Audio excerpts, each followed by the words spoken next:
Sidi, bless you everybody. ਪ੍ਰਭੂ ਦੀ ਕਿਰਪਾ ਵਾਸਤੇ ਅੱਜ ਫੇਰ ਆਪਾਂ ਪ੍ਰਭੂ ਦਾ ਧੰਨਵਾਦ ਕਰਦੇ Amen. ਕਿ ਪਿਤਾ ਪਰਮੇਸ਼ਰ ਜੀ ਨੇ ਕਿਹਾ ਆ ਕਿ ਮੇਰੀ ਕਿਰਪਾ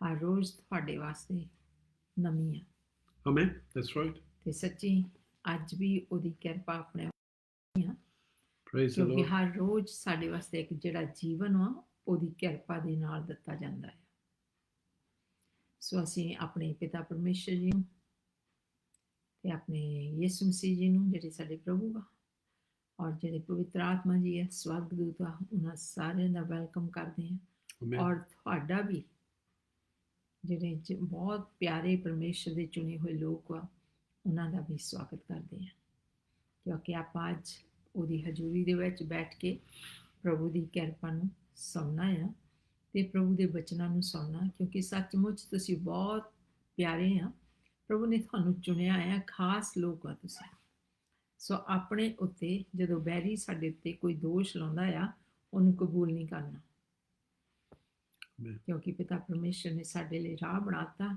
ਜਿਹਦੇ ਨਾਲ ਸਾਡੇ ਗੁਨਾਹ ਮਾਫ ਹੋ ਜਾਂਦੇ ਆ ਤੇ ਅਸੀਂ ਉਹਦੇ ਧੀਆਂ ਪੁੱਤ ਉਹਨੇ ਸਾਨੂੰ ਆਪਣੇ ਸਰੂਪ ਤੇ ਬਣਾਇਆ ਸੀ ਜਦੋਂ ਅਸੀਂ ਕਮਜ਼ੋਰ ਹਾਂ ਸਾਨੂੰ ਬਲ ਦਿੰਦਾ ਆ ਜਿੱਥੇ ਅਸੀਂ ਡਿੱਗ ਜਾਂਦੇ ਹਾਂ ਉਹ ਸਾਨੂੰ ਖੜੇ ਕਰ ਲੈਂਦਾ ਆ Mm-hmm. ਸੋ ਇਸ ਕਰਕੇ ਆਪਣਾ ਧਿਆਨ ਅਸੀਂ ਪ੍ਰਭੂ ਯਿਸੂ ਮਸੀਹ ਤੇ ਪਿਤਾ ਪਰਮੇਸ਼ਰ ਤੇ ਲਾਉਣਾ ਹੈ ਜਿਹੜਾ ਸਾਨੂੰ ਬਚਾ ਸਕਦਾ ਹੈ ਤੇ ਜਿਹੜਾ ਬਚਾਉਂਦਾ ਹੈ ਤੇ ਜਿਹੜਾ ਸਾਨੂੰ ਬੈਰੀ ਆ ਉਹ ਧੱਕਾ ਦੇ ਕੇ ਡਿੱਗਣਾ ਚਾਹੁੰਦਾ ਆ ਪਰ Yeah. ਪਰਮੇਸ਼ਰ ਸਾਨੂੰ ਸੰਭਾਲ ਲੈਂਦਾ ਹੈ He does. Yes. ਸੋ ਤੁਸੀਂ ਬਹੁਤ ਖਾਸ ਹੋ ਚਾਹੇ ਸਾਡੇ ਜੀਵਨ ਦੇ ਵਿੱਚ ਗੁਨਾਹ ਹੋ ਗਏ ਆ ਜਾਂ ਹੈਗੇ ਆ ਜਾਂ ਅਸੀਂ ਮਾਫੀ ਮੰਗ ਲਈ ਜਿਹੜੀ ਵੀ ਸਟੇਜ ਤੇ ਆਪਾਂ ਹੈਗੇ ਆ ਪ੍ਰਭੂ Mhm. ਤੁਹਾਨੂੰ ਬਹੁਤ ਜ਼ਿਆਦਾ ਪਿਆਰ ਕਰਦਾ ਹੈ That's right. ਤੁਸੀਂ ਆਪਣੇ ਤੇ ਵੀ ਦੇਖ ਸਕਦੇ ਆ ਆਪਾਂ ਆਪਣੇ ਬੱਚੇ ਚਾਹੇ ਗਲਤੀਆਂ ਵੀ ਕਰ ਲੈਂਦੇ ਫਿਰ ਵੀ ਆਪਾਂ ਬਹੁਤ ਉਹਨਾਂ ਨੂੰ ਪਿਆਰ ਕਰਦੇ ਆ ਤੇ ਥੋੜੇ ਚਿਰ ਲਈ ਜਦੋਂ ਅਸੀਂ ਉਹ ਤੋਂ ਜੁਦਾ ਸੀਗੇ ਤੇ ਉਹਨੇ ਯਿਸੂ ਮਸੀਹ ਦਾ ਇੰਤਜ਼ਾਮ ਕਰ ਦਿੱਤਾ ਤੇ ਸਾਡੀ ਪਾਪਾਂ ਦੀ ਕੀਮਤ ਸਾਰੀ ਚੁਕਾਤੀ ਸੋ ਬੈਰੀ ਨੂੰ ਆਪਣੇ ਤੇ ਦੋਸ਼ ਨਹੀਂ ਲਾਉਣ ਦੇਣਾ ਨਾ ਕਿਸੇ ਹੋਰ ਨੂੰ ਦੋਸ਼ ਲਾਉਣ ਦੇਣਾ ਕਿਉਂਕਿ ਯਿਸੂ ਮਸੀਹ ਕਹਿੰਦਾ ਮੈਂ ਤੁਹਾਡੇ ਤੇ ਦੋਸ਼ ਲਾਉਣ ਨਹੀਂ ਕੰਡੈਮ ਕਰਨ ਨਹੀਂ ਪਰ Amen. ਤੁਹਾਨੂੰ ਬਚਾਉਣ ਵਾਸਤੇ ਆਇਆ Yep.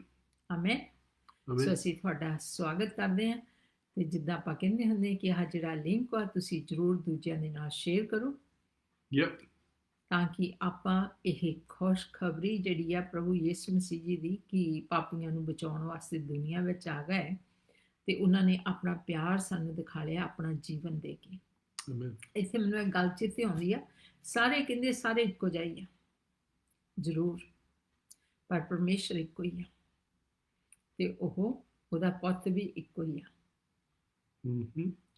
ਤੇ ਉਹਨਾਂ ਨੇ ਹੀ ਇਕੱਲੀ ਕੁਰਬਾਨੀ ਦਿੱਤੀ ਹੈ ਜ਼ਰੂਰ ਸਾਡੇ ਜਿਹੜੇ 10 ਹੁਕਮ ਆ ਕਈ ਵਾਰੀ ਉਹ ਚੀਜ਼ਾਂ ਸਾਡੇ ਲਈ ਲੱਗਦੀਆਂ ਸੀ ਸਾਰੇ ਸੇਮ ਹੀ ਆ ਕਰਕੇ ਪਿਆਰ ਕਰਨਾ ਝੂਠ ਨਹੀਂ ਬੋਲਣਾ ਚੋਰੀ ਨਹੀਂ ਕਰਨੀ ਮਾਪਿਆਂ ਨੂੰ ਨਹੀਂ ਸਤਾਉਣਾ ਪਰ ਸਿਰਫ ਤੇ ਸਿਰਫ ਯਿਸੂ ਮਸੀਹ ਜੀ ਨੇ ਕਿਹਾ ਕਿ ਰਾਹ ਸੱਚਾਈ ਤੇ ਜੀਵਨ ਮੈਂ ਆ ਜਿਹੜਾ ਮੇਰੇ ਕੋਲ ਆਉਂਦਾ ਤੇ ਉਹ ਬਚਾਇਆ ਜਾਂਦਾ ਹੈ Amen.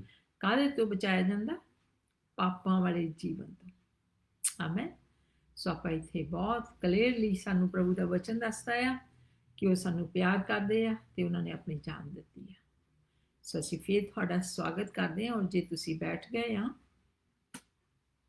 ਬਹੁਤ ਖੁਸ਼ੀ ਦੀ ਗੱਲ ਹੈ ਜੇ ਨਹੀਂ ਬੈਠੇ ਹਾਲੇ ਵੀ ਕਈ ਵਾਰੀ ਖਾਸ ਕਰਕੇ ਲੇਡੀਜ਼ ਦੇ ਲਈ ਬਹੁਤ ਕਈ ਵਾਰੀ ਬਿਜ਼ੀ ਲਾਈਫ ਹੁੰਦੀ ਆ ਤੇ ਉਹ ਬਹਿਣ ਦੀ ਕੋਸ਼ਿਸ਼ ਕਰਦੇ ਹੁੰਦੇ ਆ ਪਰ ਫਿਰ ਵੀ ਉਹਨਾਂ ਨੂੰ ਹੋਰ ਨਾ ਕੋਈ ਕੰਮ ਚੇਤੇ ਆ ਜਾਂਦੇ ਆ Mm. ਹੁਣ ਤੁਸੀਂ ਰੈਸਟ ਕਰਨੀ ਆ ਰਿਲੈਕਸ ਕਰਨਾ ਆ Yeah. ਤਾਂ ਕਿ ਆਪਾਂ ਪ੍ਰਭੂ ਦੀ ਹਜ਼ੂਰੀ ਦੇ ਵਿੱਚ ਬੈਠ ਕੇ ਉਹਦੀ ਵਡਿਆਈ ਕਰ ਸਕੀਏ ਤੇ ਉਹਦੇ ਨਾਲ ਜੁੜ ਸਕੀਏ ਇਹਦੇ ਨਾਲ ਇੱਕ ਤਾਂ ਸਾਡੀ ਆਤਮਾ ਤਾਜ਼ੀ ਬਣ ਜਾਣੀ ਹੈ ਇੱਕ ਸਾਡੇ ਸਰੀਰ ਜਿਹੜੇ ਥੱਕੇ ਹੋਏ ਆ ਉਹਨੂੰ ਵੀ ਤਾਜ਼ਗੀ ਮਿਲ ਜਾਣੀ ਹੈ ਸੋ ਆਪਾਂ ਨੂੰ 2-2 3-3 ਇਹਦੇ ਵਿੱਚ ਬਰਕਤਾਂ ਮਿਲਣੀਆਂ ਸੋ ਮੈਂ ਤੁਹਾਡੇ ਅੱਗੇ ਰਿਕੁਐਸਟ ਕਰਦੀ ਹਾਂ ਜਾਂ ਤਕੀਦ ਕਰਦੀ ਹਾਂ ਜਸਟ ਟੂ ਰਿਲੈਕਸ ਤੇ ਪ੍ਰਭੂ ਦਾ ਵਚਨ ਸੁਣੋ ਆ ਜਾਓ ਆਪਾਂ ਪ੍ਰਾਰਥਨਾ ਕਰਕੇ ਫਿਰ ਆਪਾਂ ਪ੍ਰਭੂ ਦਾ ਵਚਨ ਪਹਿਲਾਂ ਪ੍ਰਭੂ ਦਾ ਵਚਨ ਪੜ੍ਹ ਲੈਂਦੇ ਹਾਂ ਫਿਰ ਪ੍ਰਾਰਥਨਾ ਕਰਦੇ ਹਾਂ ਤੇ ਫਿਰ ਦੇਖਦੇ ਹਾਂ ਅੱਜ ਪ੍ਰਭੂ ਦੇ ਵਚਨਾਂ ਦੇ ਰਾਹੀਂ ਆਪਣੇ ਦਾਸ ਨੂੰ ਜੋ ਵਚਨ ਦਿੱਤੇ ਆ ਉਹਦੇ ਰਾਹੀਂ ਸਾਡੇ ਨਾਲ ਕੀ ਗੱਲਾਂ ਕਰਦੇ ਆ ਆਮੇਨ ਇੱਥੇ ਅਫੀਸ਼ੀਅਨਸ ਜਿਹਨੂੰ ਅਫਸੀਆਂ ਪੰਜਾਬੀ ਚ ਕਿਹਾ ਜਾਂਦਾ ਹੈ ਅਫੀਸ਼ੀਅਨਸ ਇੰਗਲਿਸ਼ ਦੇ ਵਿੱਚ ਕਿਹਾ ਜਾਂਦਾ ਉਹਦਾ ਦੂਸਰਾ ਚੈਪਟਰ ਯਾਨੀ ਕਿ ਦੂਜਾ ਅਧਿਆਏ Mm-hmm. ਤੇ ਉਹਦੀ 1 ਤੋਂ ਲੈ ਕੇ 10 ਆਇਤਾਂ ਪੜਾਂਗੇ। ਦੂਸਰਾ ਅਧਿਆਇ ਉਹਦਾ 1 ਤੋਂ 10, ਸੈਕੰਡ ਚੈਪਟਰ ਵਰਸ 1 until 10। ਸਲੀਬ ਤੋਂ ਇੱਕ ਨਵੀਂ ਇਨਸਾਨੀਅਤ। ਵਾਓ, ਪ੍ਰਾਈਜ਼ ਦ ਲਾਰਡ। ਸਲੀਬ ਹੁੰਦਾ ਕ੍ਰਾਸ, ਉਹਦੇ ਤੋਂ ਇੱਕ ਨਵੀਂ ਇਨਸਾਨੀਅਤ। ਉਹਨੇ ਤੁਹਾਨੂੰ ਵੀ, ਜਾਂ ਤੁਸੀਂ ਆਪਣੇ ਅਪਰਾਧਾਂ ਅਤੇ ਪਾਪਾਂ ਦੇ ਕਾਰਨ ਮੁਰਦੇ ਸੌ, ਜਵਾਲਿਆ, ਜਿਨ੍ਹਾਂ ਦੇ ਵਿੱਚ ਤੁਸੀਂ ਇਸ ਸੰਸਾਰ ਦੇ ਵਿਹਾਰ ਅਨੁਸਾਰ ਹਵਾਈ ਇਖਤਿਆਰ ਦੇ ਸਰਦਾਰ ਦੇ ਅਰਥਾਤ ਉਸ ਰੂਹ ਦੇ ਅਨੁਸਾਰ ਅੱਗੇ ਚੱਲਦੇ ਸਨ, ਜਿਹੜੀ ਹੁਣ ਅਣਆਗਿਆਕਾਰੀ ਦੇ ਪੁੱਤਰਾਂ ਵਿੱਚ ਅਸਰ ਕਰਦੀ ਹੈ, ਅਤੇ ਉਹਨਾਂ ਵਿੱਚ ਅਸੀਂ ਵੀ ਸਭੇ ਸਰੀਰ ਅਤੇ ਮਨ ਦੀਆਂ ਚਾਹਾਂ ਨੂੰ ਪੂਰੇ ਕਰਦਿਆਂ ਆਪਣੇ ਸਰੀਰ ਦੀਆਂ ਕਾਮਨਾ ਵਿੱਚ ਅੱਗੇ ਦਿਨ ਕੱਟਦੇ ਸੀ, ਅਤੇ ਹੋਰਨਾਂ ਵਾਂਗਰ ਆਪਣੇ ਸੁਭਾਅ ਕਰਕੇ ਗਜਬ ਦੇ ਪੁੱਤਰ ਸਾਂ। ਪਰੰਤੂ ਪਰਮੇਸ਼ਵਰ ਨੇ, ਜਿਹੜਾ ਦਇਆ ਦਾ ਧਨੀ ਹੈ, ਆਪਣੇ ਉਸ ਵੱਡੇ ਪ੍ਰੇਮ ਕਰਕੇ, ਜਿਸ ਤੋਂ ਉਹਨੇ ਸਾਡੇ ਨਾਲ ਪ੍ਰੇਮ ਕੀਤਾ, ਜਦੋਂ ਅਸੀਂ ਅਪਰਾਧਾਂ ਦੇ ਕਾਰਨ ਮੁਰਦੇ ਹੀ ਸਾਂ, ਤਦੋਂ ਸਾਨੂੰ ਮਸੀਹ ਦੇ ਨਾਲ ਜਵਾਲਿਆ। ਕਿਰਪਾ ਤੋਂ ਹੀ ਤੁਸੀਂ ਬਚਾਏ ਗਏ ਹੋ। ਆਮੇਨ। ਅਤੇ ਉਹਨੇ ਸਾਨੂੰ ਉਸ ਦੇ ਨਾਲ ਉਠਾਇਆ ਔਰ ਸਾਨੂੰ ਮਸੀਹ ਵਿੱਚ, ਯਿਸੂ ਵਿੱਚ ਸੁਰਗੀ ਥਾਵਾਂ ਉੱਤੇ ਉਸ ਦੇ ਨਾਲ ਬਹਾਲਿਆ। ਤੇ ਉਸ ਦਿਆਲਗੀ ਨਾਲ ਜੋ ਮਸੀਹ ਯਿਸੂ ਵਿੱਚ ਸਾਡੇ ਉੱਤੇ ਹੈ, ਉਹ ਆਉਣ ਵਾਲੀਆਂ ਯੁੱਗਾਂ ਵਿੱਚ ਆਪਣੀ ਕਿਰਪਾ ਦਾ ਬੇਹੱਦ ਧਨ ਉਜਾਗਰ ਕਰੇ, ਕਿਉਂ ਜੋ ਤੁਸੀਂ ਕਿਰਪਾ ਤੋਂ ਨਿਸ਼ਚਾ ਦੇ ਰਾਹੀਂ ਬਚਾਏ ਗਏ, ਅਤੇ ਤੁਹਾਡੀ ਵੱਲੋਂ ਨਹੀਂ, ਇਹ ਪਰਮੇਸ਼ਵਰ ਦੀ ਬਖਸ਼ੀਸ਼ ਹੈ, ਇਹ ਕਰਨੀਆਂ ਤੋਂ ਨਹੀਂ।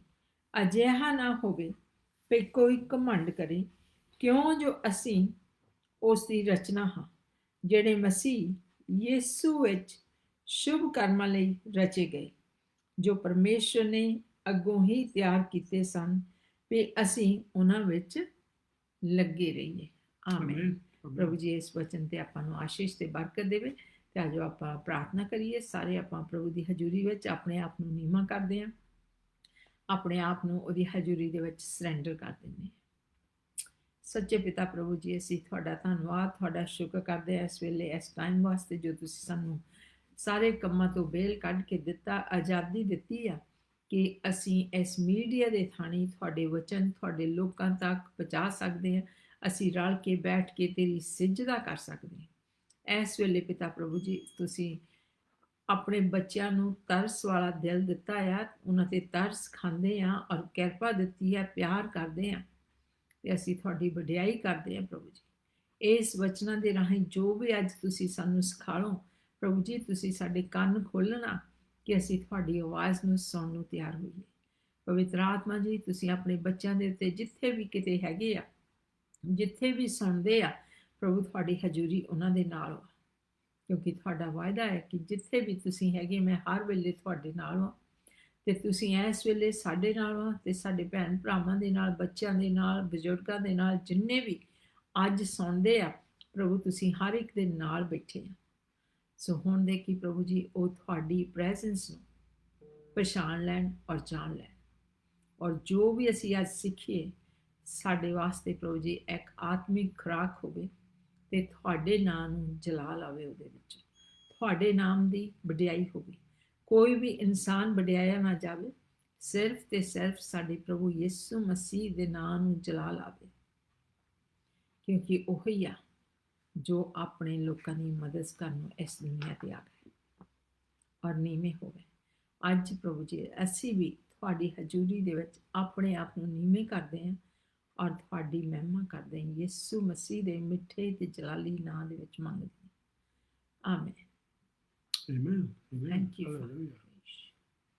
Praise ਹਾਂਜੀ, God. ਆਪਾਂ ਹੁਣ ਪਾਸਟਰ ਜੀ ਨੂੰ ਪੁੱਛਦੇ ਹਾਂ, ਦੇਖਦੇ ਕਿ ਇਹ ਪ੍ਰਭੂ ਦਾ ਵਚਨ ਅੱਜ ਆਪਣੇ ਲਈ ਲੈ ਕੇ ਆਏ। Amen. Okay, praise the Lord. ਬਹੁਤ ਖੁਸ਼ੀ ਹੈ ਅੱਜ Yes. ਆਪਾਂ ਇੰਟਰਨੈਟ ਤੇ ਤੁਹਾਡੇ ਨਾਲ ਸ਼ੇਅਰ ਕਰ ਸਕਦੇ ਹਾਂ। ਪਿਛਲੇ ਹਫਤੇ ਵਾਸਤੇ ਮਾਫੀ ਮੰਗਦਾ। ਅਸੀਂ ਸਾਡੇ ਚਰਚ ਵਿੱਚ ਕਾਨਫਰੰਸ ਚੱਲਦਾ ਸੀ, ਪਰ ਮੇਰਾ ਖਿਆਲ ਸੀਗਾ ਵੀ ਮੈਂ ਉੱਥੋਂ ਪਹਿਲਾਂ ਆ ਜਾਊਂਗਾ ਤਾਂ ਫਿਰ ਆ ਕੇ ਮੈਂ ਮੈਸੇਜ ਦੇਊਂਗਾ। ਪਰ ਉੱਥੇ ਪਰਮੇਸ਼ਰ ਦੀ ਹਜ਼ੂਰੀ ਇੰਨੀ ਆਈ ਸੀ, ਸਵਰਗਦੂਤ ਮਿਲਣ ਆਉਂਦੇ ਸੀ ਤੇ ਪਰਮੇਸ਼ਰ ਗੱਲਾਂ ਕਰ ਰਿਹਾ ਸੀ ਲੋਕਾਂ ਦੇ ਨਾਲ। ਇਸ ਕਰਕੇ ਮੇਰਾ ਜੀ ਨਹੀਂ ਕੀਤਾ ਮੈਂ ਛੱਡ ਕੇ ਜਾਵਾਂ, ਕੋਈ ਮਿਸ ਨਾ ਕਰ ਜਾਵਾਂ। ਸੋ ਇਸ ਕਰਕੇ ਮੈਂ ਪਰਮੇਸ਼ਰ ਦੀ ਹਜ਼ੂਰੀ ਦੇ ਵਿੱਚ ਰਿਹਾ ਤੇ ਉਹਨੇ ਬਹੁਤ ਬੜੇ ਬੜੇ ਕੰਮ ਕੀਤੇ। ਸੋ ਪ੍ਰੇਜ਼ ਦ ਲਾਰਡ, ਪ੍ਰਭੂ ਦੀ ਵਡਿਆਈ ਹੋਵੇ। ਕਈ ਵਾਰੀ ਜਦੋਂ ਪਰਮੇਸ਼ਰ ਆਪਣੇ ਕੋਲ ਆਉਂਦਾ ਆ ਤੇ ਆਪਾਂ ਉਹਦੀ ਹਜ਼ੂਰੀ ਛੱਡ ਕੇ ਨਹੀਂ ਆ ਸਕਦੇ। ਸੋ ਪਿਛਲੇ ਹਫ਼ਤੇ ਵਾਸਤੇ ਮੈਂ ਸੌਰੀ ਕਹਿੰਦਾ, ਮਾਫੀ ਮੰਗਦਾ। ਪਰ ਆਪਾਂ ਹੁਣ ਜਿਹੜੀ ਪਿਛਲੇ ਹਫ਼ਤੇ ਕਰਨੀ ਸਟੱਡੀ ਅੱਜ ਕਰਾਂਗੇ, ਫਿਰ ਨੈਕਸਟ ਹਫ਼ਤੇ ਤੋਂ ਅਗਲੇ ਹਫ਼ਤੇ ਤੋਂ ਆਪਾਂ ਹੋਰ ਸਬਜੈਕਟ ਸ਼ੁਰੂ ਕਰਾਂਗੇ ਜਿਹਦੇ ਨਾਲ ਅਸੀਂ ਗਾਹਾਂ ਵੱਧ ਸਕਦੇ, ਜਿਹਦੇ ਨਾਲ ਬਰਕਤਾਂ ਪਾ ਸਕਦੇ ਹਾਂ, ਤਾਂ ਜਿਹਦੇ ਨਾਲ ਸਾਡਾ ਰਿਸ਼ਤਾ ਪ੍ਰਭੂ ਦੇ ਨਾਲ ਸਟਰੋਂਗ ਹੋ ਸਕਦਾ ਹੈ। Amen amen. ਸੋ ਆਪਾਂ ਪਿਛਲੇ 5-6 ਹਫ਼ਤੇ ਤੋਂ ਸਿੱਖਦੇ ਆਏ ਹਾਂ ਪਰਮੇਸ਼ਰ ਦਾ ਪਲਾਨ, ਉਹਦਾ ਯੋਜਨਾ ਸਾਡੇ ਵਾਸਤੇ ਕੀ ਆ। ਤੇ ਆਪਾਂ ਐਡਮ ਤੋਂ ਦੇਖਿਆ ਸੀਗਾ ਬਈ ਪਰਮੇਸ਼ਰ ਨੇ ਉਹਨੂੰ ਦੱਸਿਆ ਸੀ ਪਰਮੇਸ਼ਰ ਕੀ ਚਾਹੁੰਦਾ ਉਹ ਤੋਂ, ਕੀ ਪਲਾਨਸ ਐਂਡ ਪਰਪਸਿਸ ਆ, ਕੀ ਉਹਦੀ ਅਥਾਰਟੀ ਸੀਗੀ, ਕੀ ਉਹਦਾ ਇਖਤਿਆਰ ਸੀਗਾ ਇਸ ਧਰਤੀ ਉੱਤੇ। ਹੁਣ ਸਭ ਕੁਝ ਉਹਨੂੰ ਦੱਸਿਆ ਸੀ, ਪਰ ਐਡਮ ਜਿਹੜਾ ਸੀ ਉਹ ਗਵਾ ਬੈਠਾ। ਜੋ ਉਹਦੀ ਅਥਾਰਟੀ ਸੀ, ਜਿਹੜਾ ਉਹਦਾ ਪੋਜੀਸ਼ਨ ਸੀਗਾ, ਉਹ ਗਵਾ ਲਿਆ। ਤੇ ਜਿੱਦਾਂ ਆਪਾਂ ਸਟੱਡੀ ਕਰਕੇ ਦੇਖਿਆ ਤੇ ਸ਼ੈਤਾਨ ਨੇ ਉਹ ਤੋਂ ਜਿੱਤ ਲਿਆ ਸੀ, ਉਹਨੂੰ ਹਰਾਤਾ ਸੀ। ਤੇ ਪਰ ਫਿਰ ਆਪਾਂ ਦੇਖਿਆ ਪਰਮੇਸ਼ਰ ਕਹਿੰਦਾ ਸੀ ਇੱਕ ਨੂੰ ਮੈਂ ਭੇਜੂੰਗਾ, ਤੇ ਉਹ ਭੇਜਦਾ ਆ, ਤੇ ਉਹ ਯਿਸੂ ਮਸੀਹ ਹੁੰਦਾ ਆ। ਕਰਕੇ ਪਰਮੇਸ਼ਰ ਨੇ ਕਿਹਾ ਸੀ ਬਈ ਜਿਹੜੇ ਉਹ ਆਊਗਾ ਉਹ ਕੁਆਰੀ ਤੋਂ ਜਨਮੂਗਾ। ਕਾਹਤੇ ਕੁਆਰੀ ਤੋਂ ਜਨਮੂਗਾ? ਕਰਕੇ ਸਾਡੇ ਖੂਨ ਦੇ ਵਿੱਚ ਪਾਪ ਵਸਦਾ ਆ। ਸਾਡਾ ਖੂਨ ਸਾਡੇ ਬਾਬੇ ਪੜਦਾਦਿਆਂ ਤੋਂ ਆਉਂਦਾ। ਸੋ ਅਖੀਰ ਦੇ ਵਿੱਚ ਜਦੋਂ ਅਸੀਂ ਸਾਰੀ ਲਾਈਨ ਵਿੱਚ ਚੱਲ ਜਾਂਦੇ ਹਾਂ ਤੇ ਅਖੀਰ ਵਿੱਚ ਐਡਮ ਤੇ ਪਹੁੰਚ ਜਾਂਦਾ, ਤੇ ਐਡਮ ਤੋਂ ਸਾਡੇ ਜਿੰਨੇ ਵੀ ਐਡਮ ਤੋਂ ਜਨਮੇ ਆ ਸਾਰਿਆਂ ਦੇ ਖੂਨ ਦੇ ਵਿੱਚ ਪਾਪ ਆ। ਇਹਦੇ ਕਾਰਨ ਕੋਈ ਚਾਹੀਦਾ ਸੀ ਜਿਹੜਾ ਐਡਮ ਦੇ ਖੂਨ ਦਾ ਨਾ ਹੋਵੇ। ਇਸ ਕਰਕੇ ਪਰਮੇਸ਼ਰ ਨੇ ਯਿਸੂ ਮਸੀਹ ਨੂੰ ਧਰਤੀ ਵਿੱਚ ਭੇਜਿਆ ਸੀ, ਜਿਹੜਾ ਕੁਆਰੀ ਤੋਂ ਜਨਮਿਆ ਸੀ। ਉਹਦਾ ਜਿਹੜਾ ਖੂਨ ਸੀ ਉਹਦੇ ਪੇ ਦਾ ਨਹੀਂ ਸੀਗਾ, ਉਹ ਸਵਰਗੀ ਪਿਤਾ ਦਾ ਸੀ। ਇਸ ਕਰਕੇ ਉਹ ਪਵਿੱਤਰ ਸੀਗਾ ਤੇ ਉਹ ਸਾਡੇ ਵਾਸਤੇ ਮਰ ਸਕਦਾ ਸੀ। ਆਪਾਂ ਬਹੁਤ ਡੀਟੇਲਸ ਵਿੱਚ ਦੇਖਿਆ ਸੀ। ਜੇ ਤੁਸੀਂ ਇਹਨੂੰ ਹੋਰ ਇਹਦੀ ਸਟੱਡੀ ਕਰਨੀ ਚਾਹੁੰਦੇ, ਆਪਾਂ ਜਿਹੜੀਆਂ ਮੈਸੇਜ ਦਿੱਤੇ ਸੀ ਤੁਸੀਂ ਉਹ ਮੁੜ ਕੇ ਫਿਰ ਸੁਣ ਸਕਦੇ ਹੋ। ਬਹੁਤ ਸਾਫ਼ ਤਰ੍ਹਾਂ ਮੈਂ ਸਮਝਾਇਆ ਸੀ ਤੇ ਮੈਂ ਉਮੀਦ ਰੱਖਦਾ ਤੁਹਾਨੂੰ ਸਮਝ ਲੱਗ ਗਈ ਸੀਗੀ। ਤੇ ਸੋ ਆਪਾਂ ਦੇਖਦੇ ਹਾਂ, ਪਹਿਲਾਂ ਆਪਾਂ ਇੱਥੋਂ ਸ਼ੁਰੂ ਹੁੰਦੇ ਹਾਂ ਕਰਕੇ ਜਿੰਨੀਆਂ ਵੀ ਮੈਂ ਇਹ ਪਰਮੇਸ਼ਰ ਦੇ ਪਲਾਨ ਦੇ ਬਾਰੇ ਸ਼ੁਰੂ ਕੀਤੀ, ਮੈਂ ਇਸ ਤੇ ਸ਼ੁਰੂ ਕੀਤੀ ਆ ਪਰਮੇਸ਼ਰ ਦਾ ਕੀ ਪਲਾਨ ਸੀਗਾ, ਕੀ ਸਾਡੇ ਤੋਂ ਚਾਹੁੰਦਾ ਸੀ। ਜੇ ਤੁਸੀਂ ਕਿਤੇ ਵੀ ਮਿਸ ਕਰ ਗਏ ਆ ਫਿਰ ਤੁਸੀਂ ਜਦੋਂ ਪਹਿਲਾਂ ਹੀ ਸੁਣ ਲੱਗਣਾ, ਉੱਥੇ ਮੈਂ ਪਹਿਲਾਂ ਇਹੀ ਦੱਸਦਾ ਹਾਂ। ਸੋ ਜਦੋਂ ਪਰਮੇਸ਼ਰ ਨੇ ਆਦਮੀ ਨੂੰ ਬਣਾਇਆ ਸੀ, ਪਹਿਲੀ ਚੀਜ਼ ਜਿਹੜੀ ਸਾਨੂੰ ਸਮਝਣ ਦੀ ਜ਼ਰੂਰਤ ਆ ਕਰਕੇ ਇਹਨਾਂ ਚੀਜ਼ਾਂ ਦੇ ਨਾਲ ਸਾਡੇ ਦਿਮਾਗ, ਸਾਡੀਆਂ ਸੋਚਾਂ ਸਿੱਧੀਆਂ ਹੋ ਜਾਂਦੀਆਂ, ਨਹੀਂ ਤਾਂ ਸਾਡੀਆਂ ਸੋਚਾਂ ਬਿੰਗੀਆਂ ਹੋਈਆਂ, ਸਾਡੀਆਂ ਸੋਚਾਂ ਗਲਤ ਹੋ ਜਾਇਆ। Let us make man in our own image। ਪਰਮੇਸ਼ਰ ਕੀ ਕਹਿੰਦਾ? ਆ ਜਾਓ, ਪਹਿਲੇ ਚੈਪਟਰ ਦੇ ਵਿੱਚ ਆ ਜਾਓ, ਆਪਾਂ ਆਦਮੀ ਬਣਾਈਏ ਤੇ ਆਪਣੀ ਸ਼ਕਲ ਦੇ ਵਿੱਚ ਬਣਾਈਏ। ਇਕੱਲਾ ਆਦਮੀ ਪਰਮੇਸ਼ਰ ਦੀ ਸ਼ਕਲ ਦੇ ਵਿੱਚ ਬਣਾਇਆ ਗਿਆ। ਕਈ ਵਾਰੀ ਅਸੀਂ ਮੂਰਤਾਂ ਬਣਾ ਕੇ, ਜਿਹੜੀਆਂ ਸਮੁੰਦਰ ਵਿੱਚ ਚੀਜ਼ਾਂ ਉਹਨਾਂ ਵਿੱਚ ਬਣਾ ਕੇ, ਜਿਹੜੀਆਂ ਉੜਦੀਆਂ ਚੀਜ਼ਾਂ ਉਹਨਾਂ ਦੇ ਵਿੱਚ ਜਿਹੜੀ ਚੀਜ਼ਾਂ ਘਿਸਰਦੀਆਂ, ਜਾਂ ਧਰਤੀ ਦੇ ਉੱਤੇ ਪਸ਼ੂ ਡੰਗਰਾਂ, ਅਸੀਂ ਉਹਨਾਂ ਦੀਆਂ ਮੂਰਤਾਂ ਬਣਾ ਕੇ ਉਹਨਾਂ ਨੂੰ ਪੂਜਣ ਲੱਗ ਪੈਂਦੇ ਹਾਂ। ਪਰ ਸੱਚੀ ਗੱਲ ਜੋ ਪਰਮੇਸ਼ਰ ਦੇ ਮੂੰਹੋਂ ਸੁਣਦੇ ਹਾਂ ਅਸੀਂ, ਉਹ ਕੀ ਕਹਿੰਦਾ? ਆ ਜਾਓ ਆਪਾਂ ਆਦਮੀ ਬਣਾਈਏ ਤੇ ਉਹਨੂੰ ਆਪਣੀ ਸ਼ਕਲ 'ਚ ਬਣਾਈਏ। ਸੋ ਪਰਮੇਸ਼ਰ ਨੇ ਆਦਮੀ ਨੂੰ ਬਣਾਇਆ, ਕੱਲਾ ਆਦਮੀ ਨੂੰ ਆਪਣੀ ਸ਼ਕਲ 'ਚ ਬਣਾਇਆ। ਕਿਸੇ ਪਸ਼ੂ, ਕਿਸੇ ਡੰਗਰ, ਕਿਸੇ ਮੱਛੀ, ਕਿਸੇ ਪੰਛੀ ਨੂੰ ਉਹਨੇ ਆਪਣੀ ਸ਼ਕਲ ਦੇ ਵਿੱਚ ਨਹੀਂ ਬਣਾਇਆ ਹੈਗਾ। ਸੋ ਜਦੋਂ ਵੀ ਅਸੀਂ ਹੱਥ ਨਾਲ ਬਣਾ ਕੇ ਕਿਸੇ ਚੀਜ਼ ਨੂੰ ਪੂਜਦੇ ਹਾਂ, ਅਸੀਂ ਜੋ ਪਰਮੇਸ਼ਰ ਨੇ ਹੁਕਮ ਦਿੱਤਾ ਸੀ ਅਸੀਂ ਉਹ ਤੋਂ ਬਾਹਰ ਹੋ ਗਏ, ਅਸੀਂ ਉਹ ਤੋਂ ਗਲਤੀ ਖਾਣ ਲੱਗ ਪੈਂਦੇ ਹਾਂ। ਤਾਂ ਹੀ ਮੈਂ ਕਹਿੰਦਾ ਸੀ ਸਾਡੀਆਂ ਸੋਚਾਂ ਫਿਰ ਸਹੀ ਹੋਣ ਲੱਗ ਪੈਂਦੀਆਂ ਬਚਨ ਦੇ ਨਾਲ। ਦੂਸਰੀ ਚੀਜ਼ ਜਿਹੜੀ ਉਹ ਕਹਿੰਦਾ, ਆ ਜਾਓ ਆਪਾਂ ਨੂੰ let us make us in our likeness, ਆਪਣੇ ਸੁਭਾਅ ਦੇ ਵਿੱਚ ਹੋਵੇ। ਜਿੰਨੇ ਵੀ ਪਸ਼ੂ ਡੰਗਰ ਆ ਉਹ ਆਪਣੇ ਸੁਭਾਅ ਦੇ ਵਿੱਚ ਨਹੀਂ ਹੈਗੇ, ਆਪਾਂ ਹੀ ਇਕੱਲੇ ਬਣਾਏ ਗਏ ਪਰਮੇਸ਼ਰ ਦੇ ਖਿਆਲਾਂ ਦੇ ਵਿੱਚ, ਪਰਮੇਸ਼ਰ ਦੇ ਸੁਭਾਅ ਦੇ ਵਿੱਚ, ਪਰਮੇਸ਼ਰ ਦੀ ਸੋਚ ਦੇ ਵਿੱਚ, ਉਹੋ ਹੀ ਉਹਦੇ ਅੰਗ ਆਪਾਂ ਹੀ ਇਕੱਲੇ ਸੋਚ ਸਕਦੇ, ਆਪਾਂ ਹੀ ਕਦੇ ਉਹਦੇ ਨਾਲ ਚੱਲ ਸਕਦੇ ਹਾਂ। ਸੋ ਜਿਹੜੀ ਤੀਸਰੀ ਚੀਜ਼ ਉਹ ਦੱਸਦਾ, let them have dominion।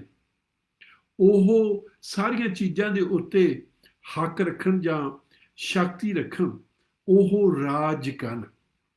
ਪਰਮੇਸ਼ਰ ਨੇ ਆਦਮੀ ਨੂੰ ਬਣਾਇਆ ਸੀ ਇਸ ਧਰਤੀ ਉੱਤੇ ਰਾਜ ਕਰਨ, ਤੇ ਉਹ ਲੂਜ਼ ਕਰ ਗਿਆ, ਉਹ ਹਾਰ ਗਿਆ, ਤੇ ਉਹਨੇ ਜਿਹੜਾ ਆਪਣਾ ਰਾਜ ਦਾ ਹੱਕ ਸੀਗਾ, ਉਹਨੇ ਜਿਹਨੂੰ ਅਸੀਂ ਫੋਲਨ ਐਂਜਲ, ਉਹਨੂੰ ਸਵਰਗਦੂਤ ਜਿਹੜਾ ਸਵਰਗਾ ਵਿੱਚੋਂ ਡਿੱਗਿਆ ਸੀਗਾ, ਉਹਨੂੰ ਲੂਸੀਫਰ ਸਾਦੇ, ਕਈ ਵਾਰੀ ਸ਼ੈਤਾਨ ਸਾਦੇ ਆ, ਤੇ ਬਹੁਤ ਉਹਦੇ ਨੂੰ ਨਾਂ ਦਿੱਤੇ ਗਏ ਆ, ਪਰ ਉਹ ਜਿਹੜਾ ਮਰਜ਼ੀ ਨਾਂ ਲੈ ਲਓ, ਪਰ ਉਹ ਉਹਨੇ ਇਸ ਸ਼ੈਤਾਨ ਨੂੰ ਉਹਨੇ ਹਰਾ ਕੇ, ਤੇ ਉਦੋਂ ਦਾ ਉਹ ਰੂਲ ਕਰਦਾ ਸੀ। ਤੇ ਸੋ ਇਹ ਜਿਹੜੀ ਤੀਜੀ ਚੀਜ਼ ਆਪਾਂ ਦੇਖਦੇ ਉਹ ਹੈ। ਫਿਰ ਚੌਥੀ ਚੀਜ਼ ਉਹ ਦੱਸਦਾ, ਸਾਰੀਆਂ ਚੀਜ਼ਾਂ ਗਿਣਦਾ, ਕੀ ਕਹਿੰਦਾ, ਕਿਤੇ ਭੁਲੇਖਾ ਨਾ ਲੱਗ ਜਾਵੇ। Over the fish of the sea, ਕਿੱਥੇ ਅਸੀਂ ਰਾਜ ਕਰਨਾ? Over the fish of the sea, of the birds of the heavens, over the living stock, over the earth, over every creeping thing that creeps on the earth। ਸੋ ਸਾਰੀਆਂ ਚੀਜ਼ਾਂ ਉਹ ਗਿਣ ਦਿੰਦਾ ਜਿੱਥੇ ਅਸੀਂ ਰਾਜ ਕਰਨਾ ਸੀ, ਰੂਲ ਕਰਨਾ ਸੀ। ਫਿਰ ਪੰਜਵੀਂ ਚੀਜ਼ ਜਿਹੜੀ ਉਹਨੂੰ ਦੱਸਦਾ ਉਹ ਇਹ ਆ, be fruitful and multiply। ਫੜੋ ਤੇ ਵਧੋ। ਓਕੇ, ਪਰਮੇਸ਼ਰ ਨਹੀਂ ਚਾਹੁੰਦਾ ਹੈਗਾ ਅਸੀਂ ਨਾ ਵਧੀਏ ਨਾ ਫੜੀਏ। ਮੈਂ ਇਹ ਵੀ ਦੱਸਿਆ ਸੀਗਾ, ਧਰਤੀ ਉੱਤੇ ਇਸ ਵੇਲੇ ਬਹੁਤ ਪੜ੍ਹੇ ਲਿਖੇ ਆਦਮੀ, ਬਹੁਤ ਅਮੀਰ ਆਦਮੀ, ਉਹਨੇ ਟੈਲੀਵਿਜ਼ਨ ਤੇ ਇੰਟਰਨੈਟ ਤੇ ਵੀ ਸਟੇਟਮੈਂਟ ਦਿੱਤੇ ਆ, ਤੇ ਜਿਹੜੇ ਉਹ ਕਹਿੰਦੇ ਵੀ ਦੁਨੀਆ ਦੀ ਪੋਪੂਲੇਸ਼ਨ ਘਟਾਉਣੀ ਚਾਹੀਦੀ ਆ। ਓਕੇ, ਬਈ ਜੇ ਥੋੜ੍ਹੇ ਜਿਹੇ ਲੋਕੀ ਮਰ ਜਾਣ ਬਿਮਾਰੀ ਨਾਲ ਜਾਂ ਕਿਸੇ ਲੜਾਈ ਲਾ ਕੇ ਠੀਕ ਹੋਊਗਾ, ਪਰ ਉਹ ਪਰਮੇਸ਼ਰ ਵੱਲੋਂ ਨਹੀਂ ਹੈਗਾ। ਪਰਮੇਸ਼ਰ ਕਹਿੰਦਾ ਵਧੋ ਤਾਂ ਫੜੋ। ਓਕੇ, ਉਹਦੇ ਕੋਲ ਬਹੁਤ ਜਗ੍ਹਾ ਆ ਸਾਡੇ ਵਾਸਤੇ, ਅਸੀਂ ਓਵਰ ਪਾਪੂਲੇਟਡ ਨਹੀਂ ਹਾਲੇ ਹੈਗੇ। ਓਕੇ, ਸੋ ਇੱਥੇ ਉਹ ਸਾਨੂੰ ਦੱਸਦਾ ਵਧੋ ਤੋਂ ਫੜੋ।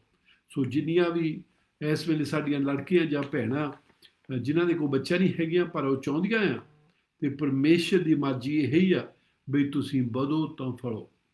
ਜੇ ਤੁਹਾਨੂੰ ਹੋਰ ਕੋਈ ਦੱਸਦਾ ਕੋਈ ਇਦੋਂ ਡਿਫਰੈਂਟ ਆ, ਉਹ ਪਰਮੇਸ਼ਰ ਦੀ ਮਰਜ਼ੀ ਨਹੀਂ ਹੈਗੀ। ਓਕੇ, ਛੇਵੀਂ ਚੀਜ਼, fill the earth and subdue it। ਸਾਰੀ ਧਰਤੀ ਨੂੰ ਭਰ ਦਿਓ ਤੇ ਉਹਨੂੰ ਆਪਣੇ ਬਸ ਦੇ ਵਿੱਚ ਰੱਖੋ। ਓਕੇ, ਇਸ ਵੇਲੇ ਧਰਤੀ ਆਊਟ ਆਫ ਕੰਟਰੋਲ ਹੋਈ ਆ, ਬਹੁਤ ਚੀਜ਼ਾਂ ਹੋ ਰਹੀਆਂ ਜਿਹੜੀਆਂ ਅਸੀਂ ਨਹੀਂ ਚਾਹੁੰਦੇ ਹੈਗੇ। ਅਸੀਂ ਫਿਰ ਪਰਮੇਸ਼ਰ ਨੂੰ ਬਲੇਮ ਕਰਦੇ ਹਾਂ, ਉਹਨੂੰ ਅਸੀਂ ਉਹ 'ਤੇ ਦੋਸ਼ ਲਾਉਂਦੇ ਹਾਂ ਵੀ ਆਹ ਚੀਜ਼ ਕਾਹਤੇ ਹੋ ਗਈ, ਆਹ ਕਾਹਤੇ ਹੋ ਗਈ। ਪਰਮੇਸ਼ਰ ਨੇ ਸਾਨੂੰ ਕਿਹਾ ਸੀ, ਉਹ ਕਹਿੰਦਾ ਸਬਡਿਊ ਇਟ, ਤੁਸੀਂ ਕਹਿੰਦਾ ਆਪਣੇ ਬਸ ਦੇ ਵਿੱਚ ਲੈ ਕੇ ਆਓ। ਜਦੋਂ ਯਿਸੂ ਮਸੀਹ ਇੱਥੇ ਸੀਗਾ, ਤੇ ਜੇ ਉਹ ਸਮੁੰਦਰ ਵਿੱਚ ਵੀ ਜਾਂਦਾ ਸੀ, ਸਮੁੰਦਰ ਤੂਫਾਨ ਉੱਠ ਕੱਢਦਾ ਸੀ, ਉਹਨੂੰ ਵੀ ਉਹ ਆਪਣੇ ਬਸ ਦੇ ਵਿੱਚ ਲੈ ਆਉਂਦਾ ਸੀ। ਉਹ ਕੀ ਕਹਿੰਦਾ ਸੀ, ਇੱਥੇ ਹੀ ਥੰਮ ਜਾ, ਤੇ ਕੀ ਹੁੰਦਾ ਸੀ, ਸਮੁੰਦਰ ਉੱਥੇ ਖਾਮ ਹੋ ਜਾਂਦਾ ਸੀ, ਉੱਥੇ ਹੀ ਥੰਮ ਜਾਂਦਾ ਸੀ।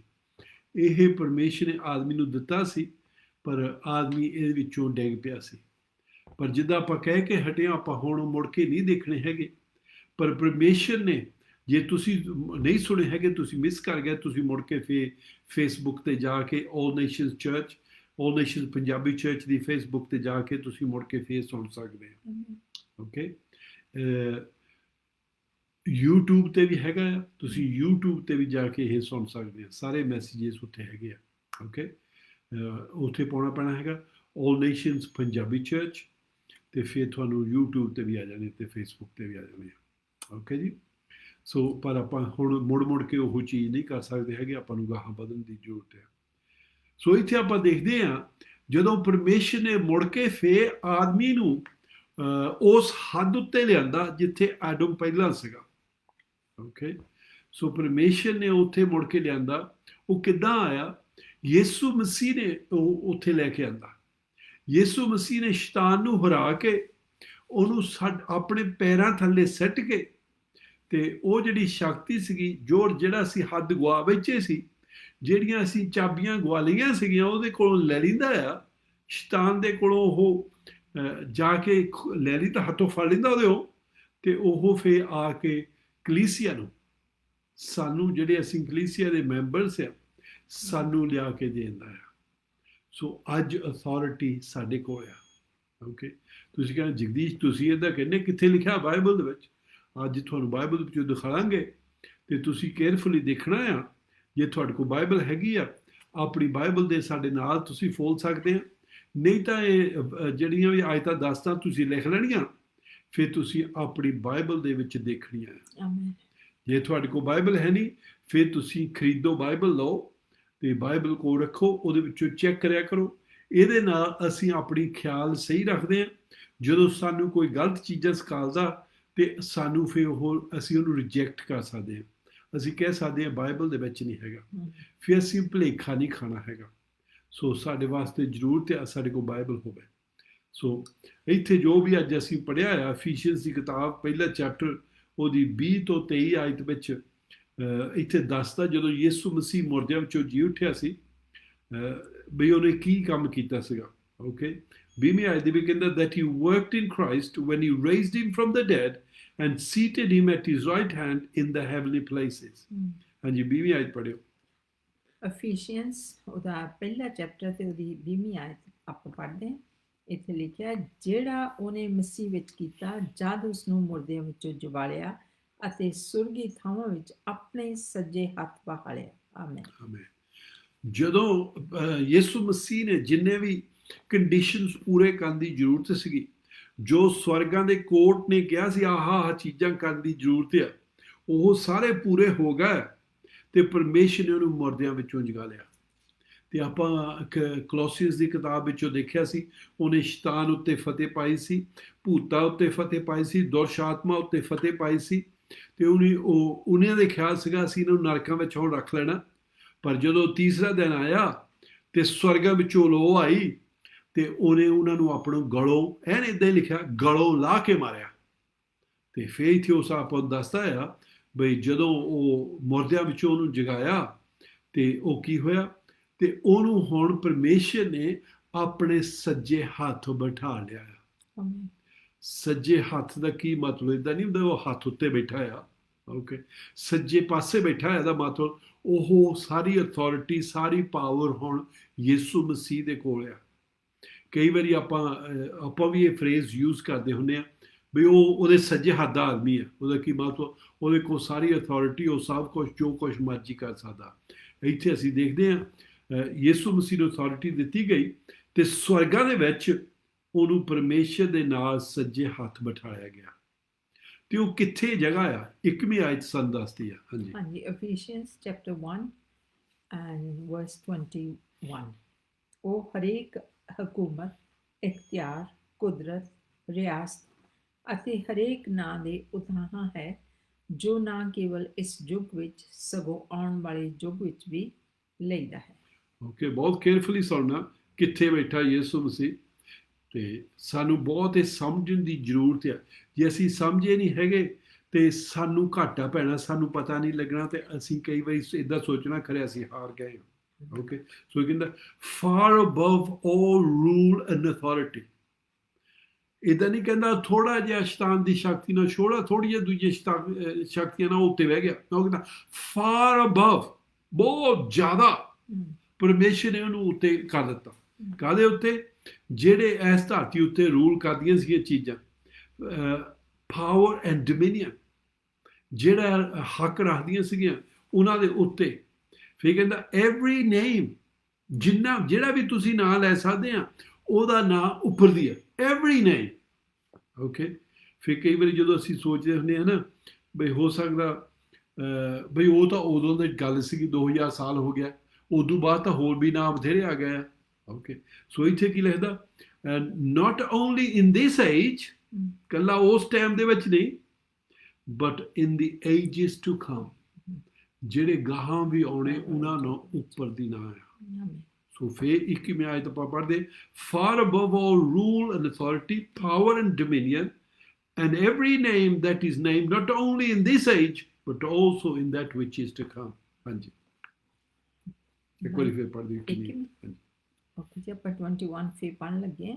ਉਹ ਹਰੇਕ ਹਕੂਮਤ, ਇਖਤਿਆਰ, ਕੁਦਰਤ, ਰਿਆਸਤ ਅਤੇ ਹਰੇਕ ਨਾਂ ਦੇ ਉਤਾਹਾਂ ਹੈ ਜੋ ਨਾ ਕੇਵਲ ਇਸ ਯੁੱਗ ਵਿੱਚ ਸਗੋਂ ਆਉਣ ਵਾਲੇ ਯੁੱਗ ਵਿੱਚ ਵੀ ਲਈਦਾ ਹੈ। ਆਮੀਨ। ਆਮੇਨ। ਸੋ ਯਿਸੂ ਮਸੀਹ ਨੂੰ ਸਾਰਿਆਂ ਦੇ ਉੱਪਰ ਬਿਠਾ ਦਿੱਤਾ, ਸਾਰਿਆਂ ਨੂੰ ਹਰਾ ਕੇ ਉਹਨੇ ਪੈਰਾਂ ਥੱਲੇ ਸਿੱਟ ਦਿੱਤਾ ਤੇ ਉਹ ਉੱਤੇ ਬੈਠਾ। ਹੁਣ ਉਹਦੇ ਕੋਲ ਹਰੇਕ ਨਾਂ ਤੋਂ, ਜਦੋਂ ਵੀ ਕੋਈ ਕੈਂਸਰ ਦਾ ਨਾਂ ਲੈਂਦੇ ਆ, ਓਕੇ, ਆਪਾਂ ਨੂੰ ਡਰ ਲੱਗਦਾ ਆ, ਪਰ ਯਿਸੂ ਮਸੀਹ ਦਾ ਨਾਮ ਕੈਂਸਰ ਨੂੰ ਉੱਪਰ ਦੀ ਹੈ। ਕੈਂਸਰ ਕੰਬਦਾ ਆ, ਕਿਸੇ ਵੀ ਬਿਮਾਰੀ ਦਾ, ਕਿਸੇ ਵੀ ਦੁੱਖ ਤਕਲੀਫ ਦਾ, ਕਿਸੇ ਵੀ ਦੁਸ਼ ਆਤਮਾ ਦਾ ਨਾਂ ਲੈ ਲਓ, ਯਿਸੂ ਮਸੀਹ ਦਾ ਨਾਮ ਉੱਪਰ ਦੀ ਆ।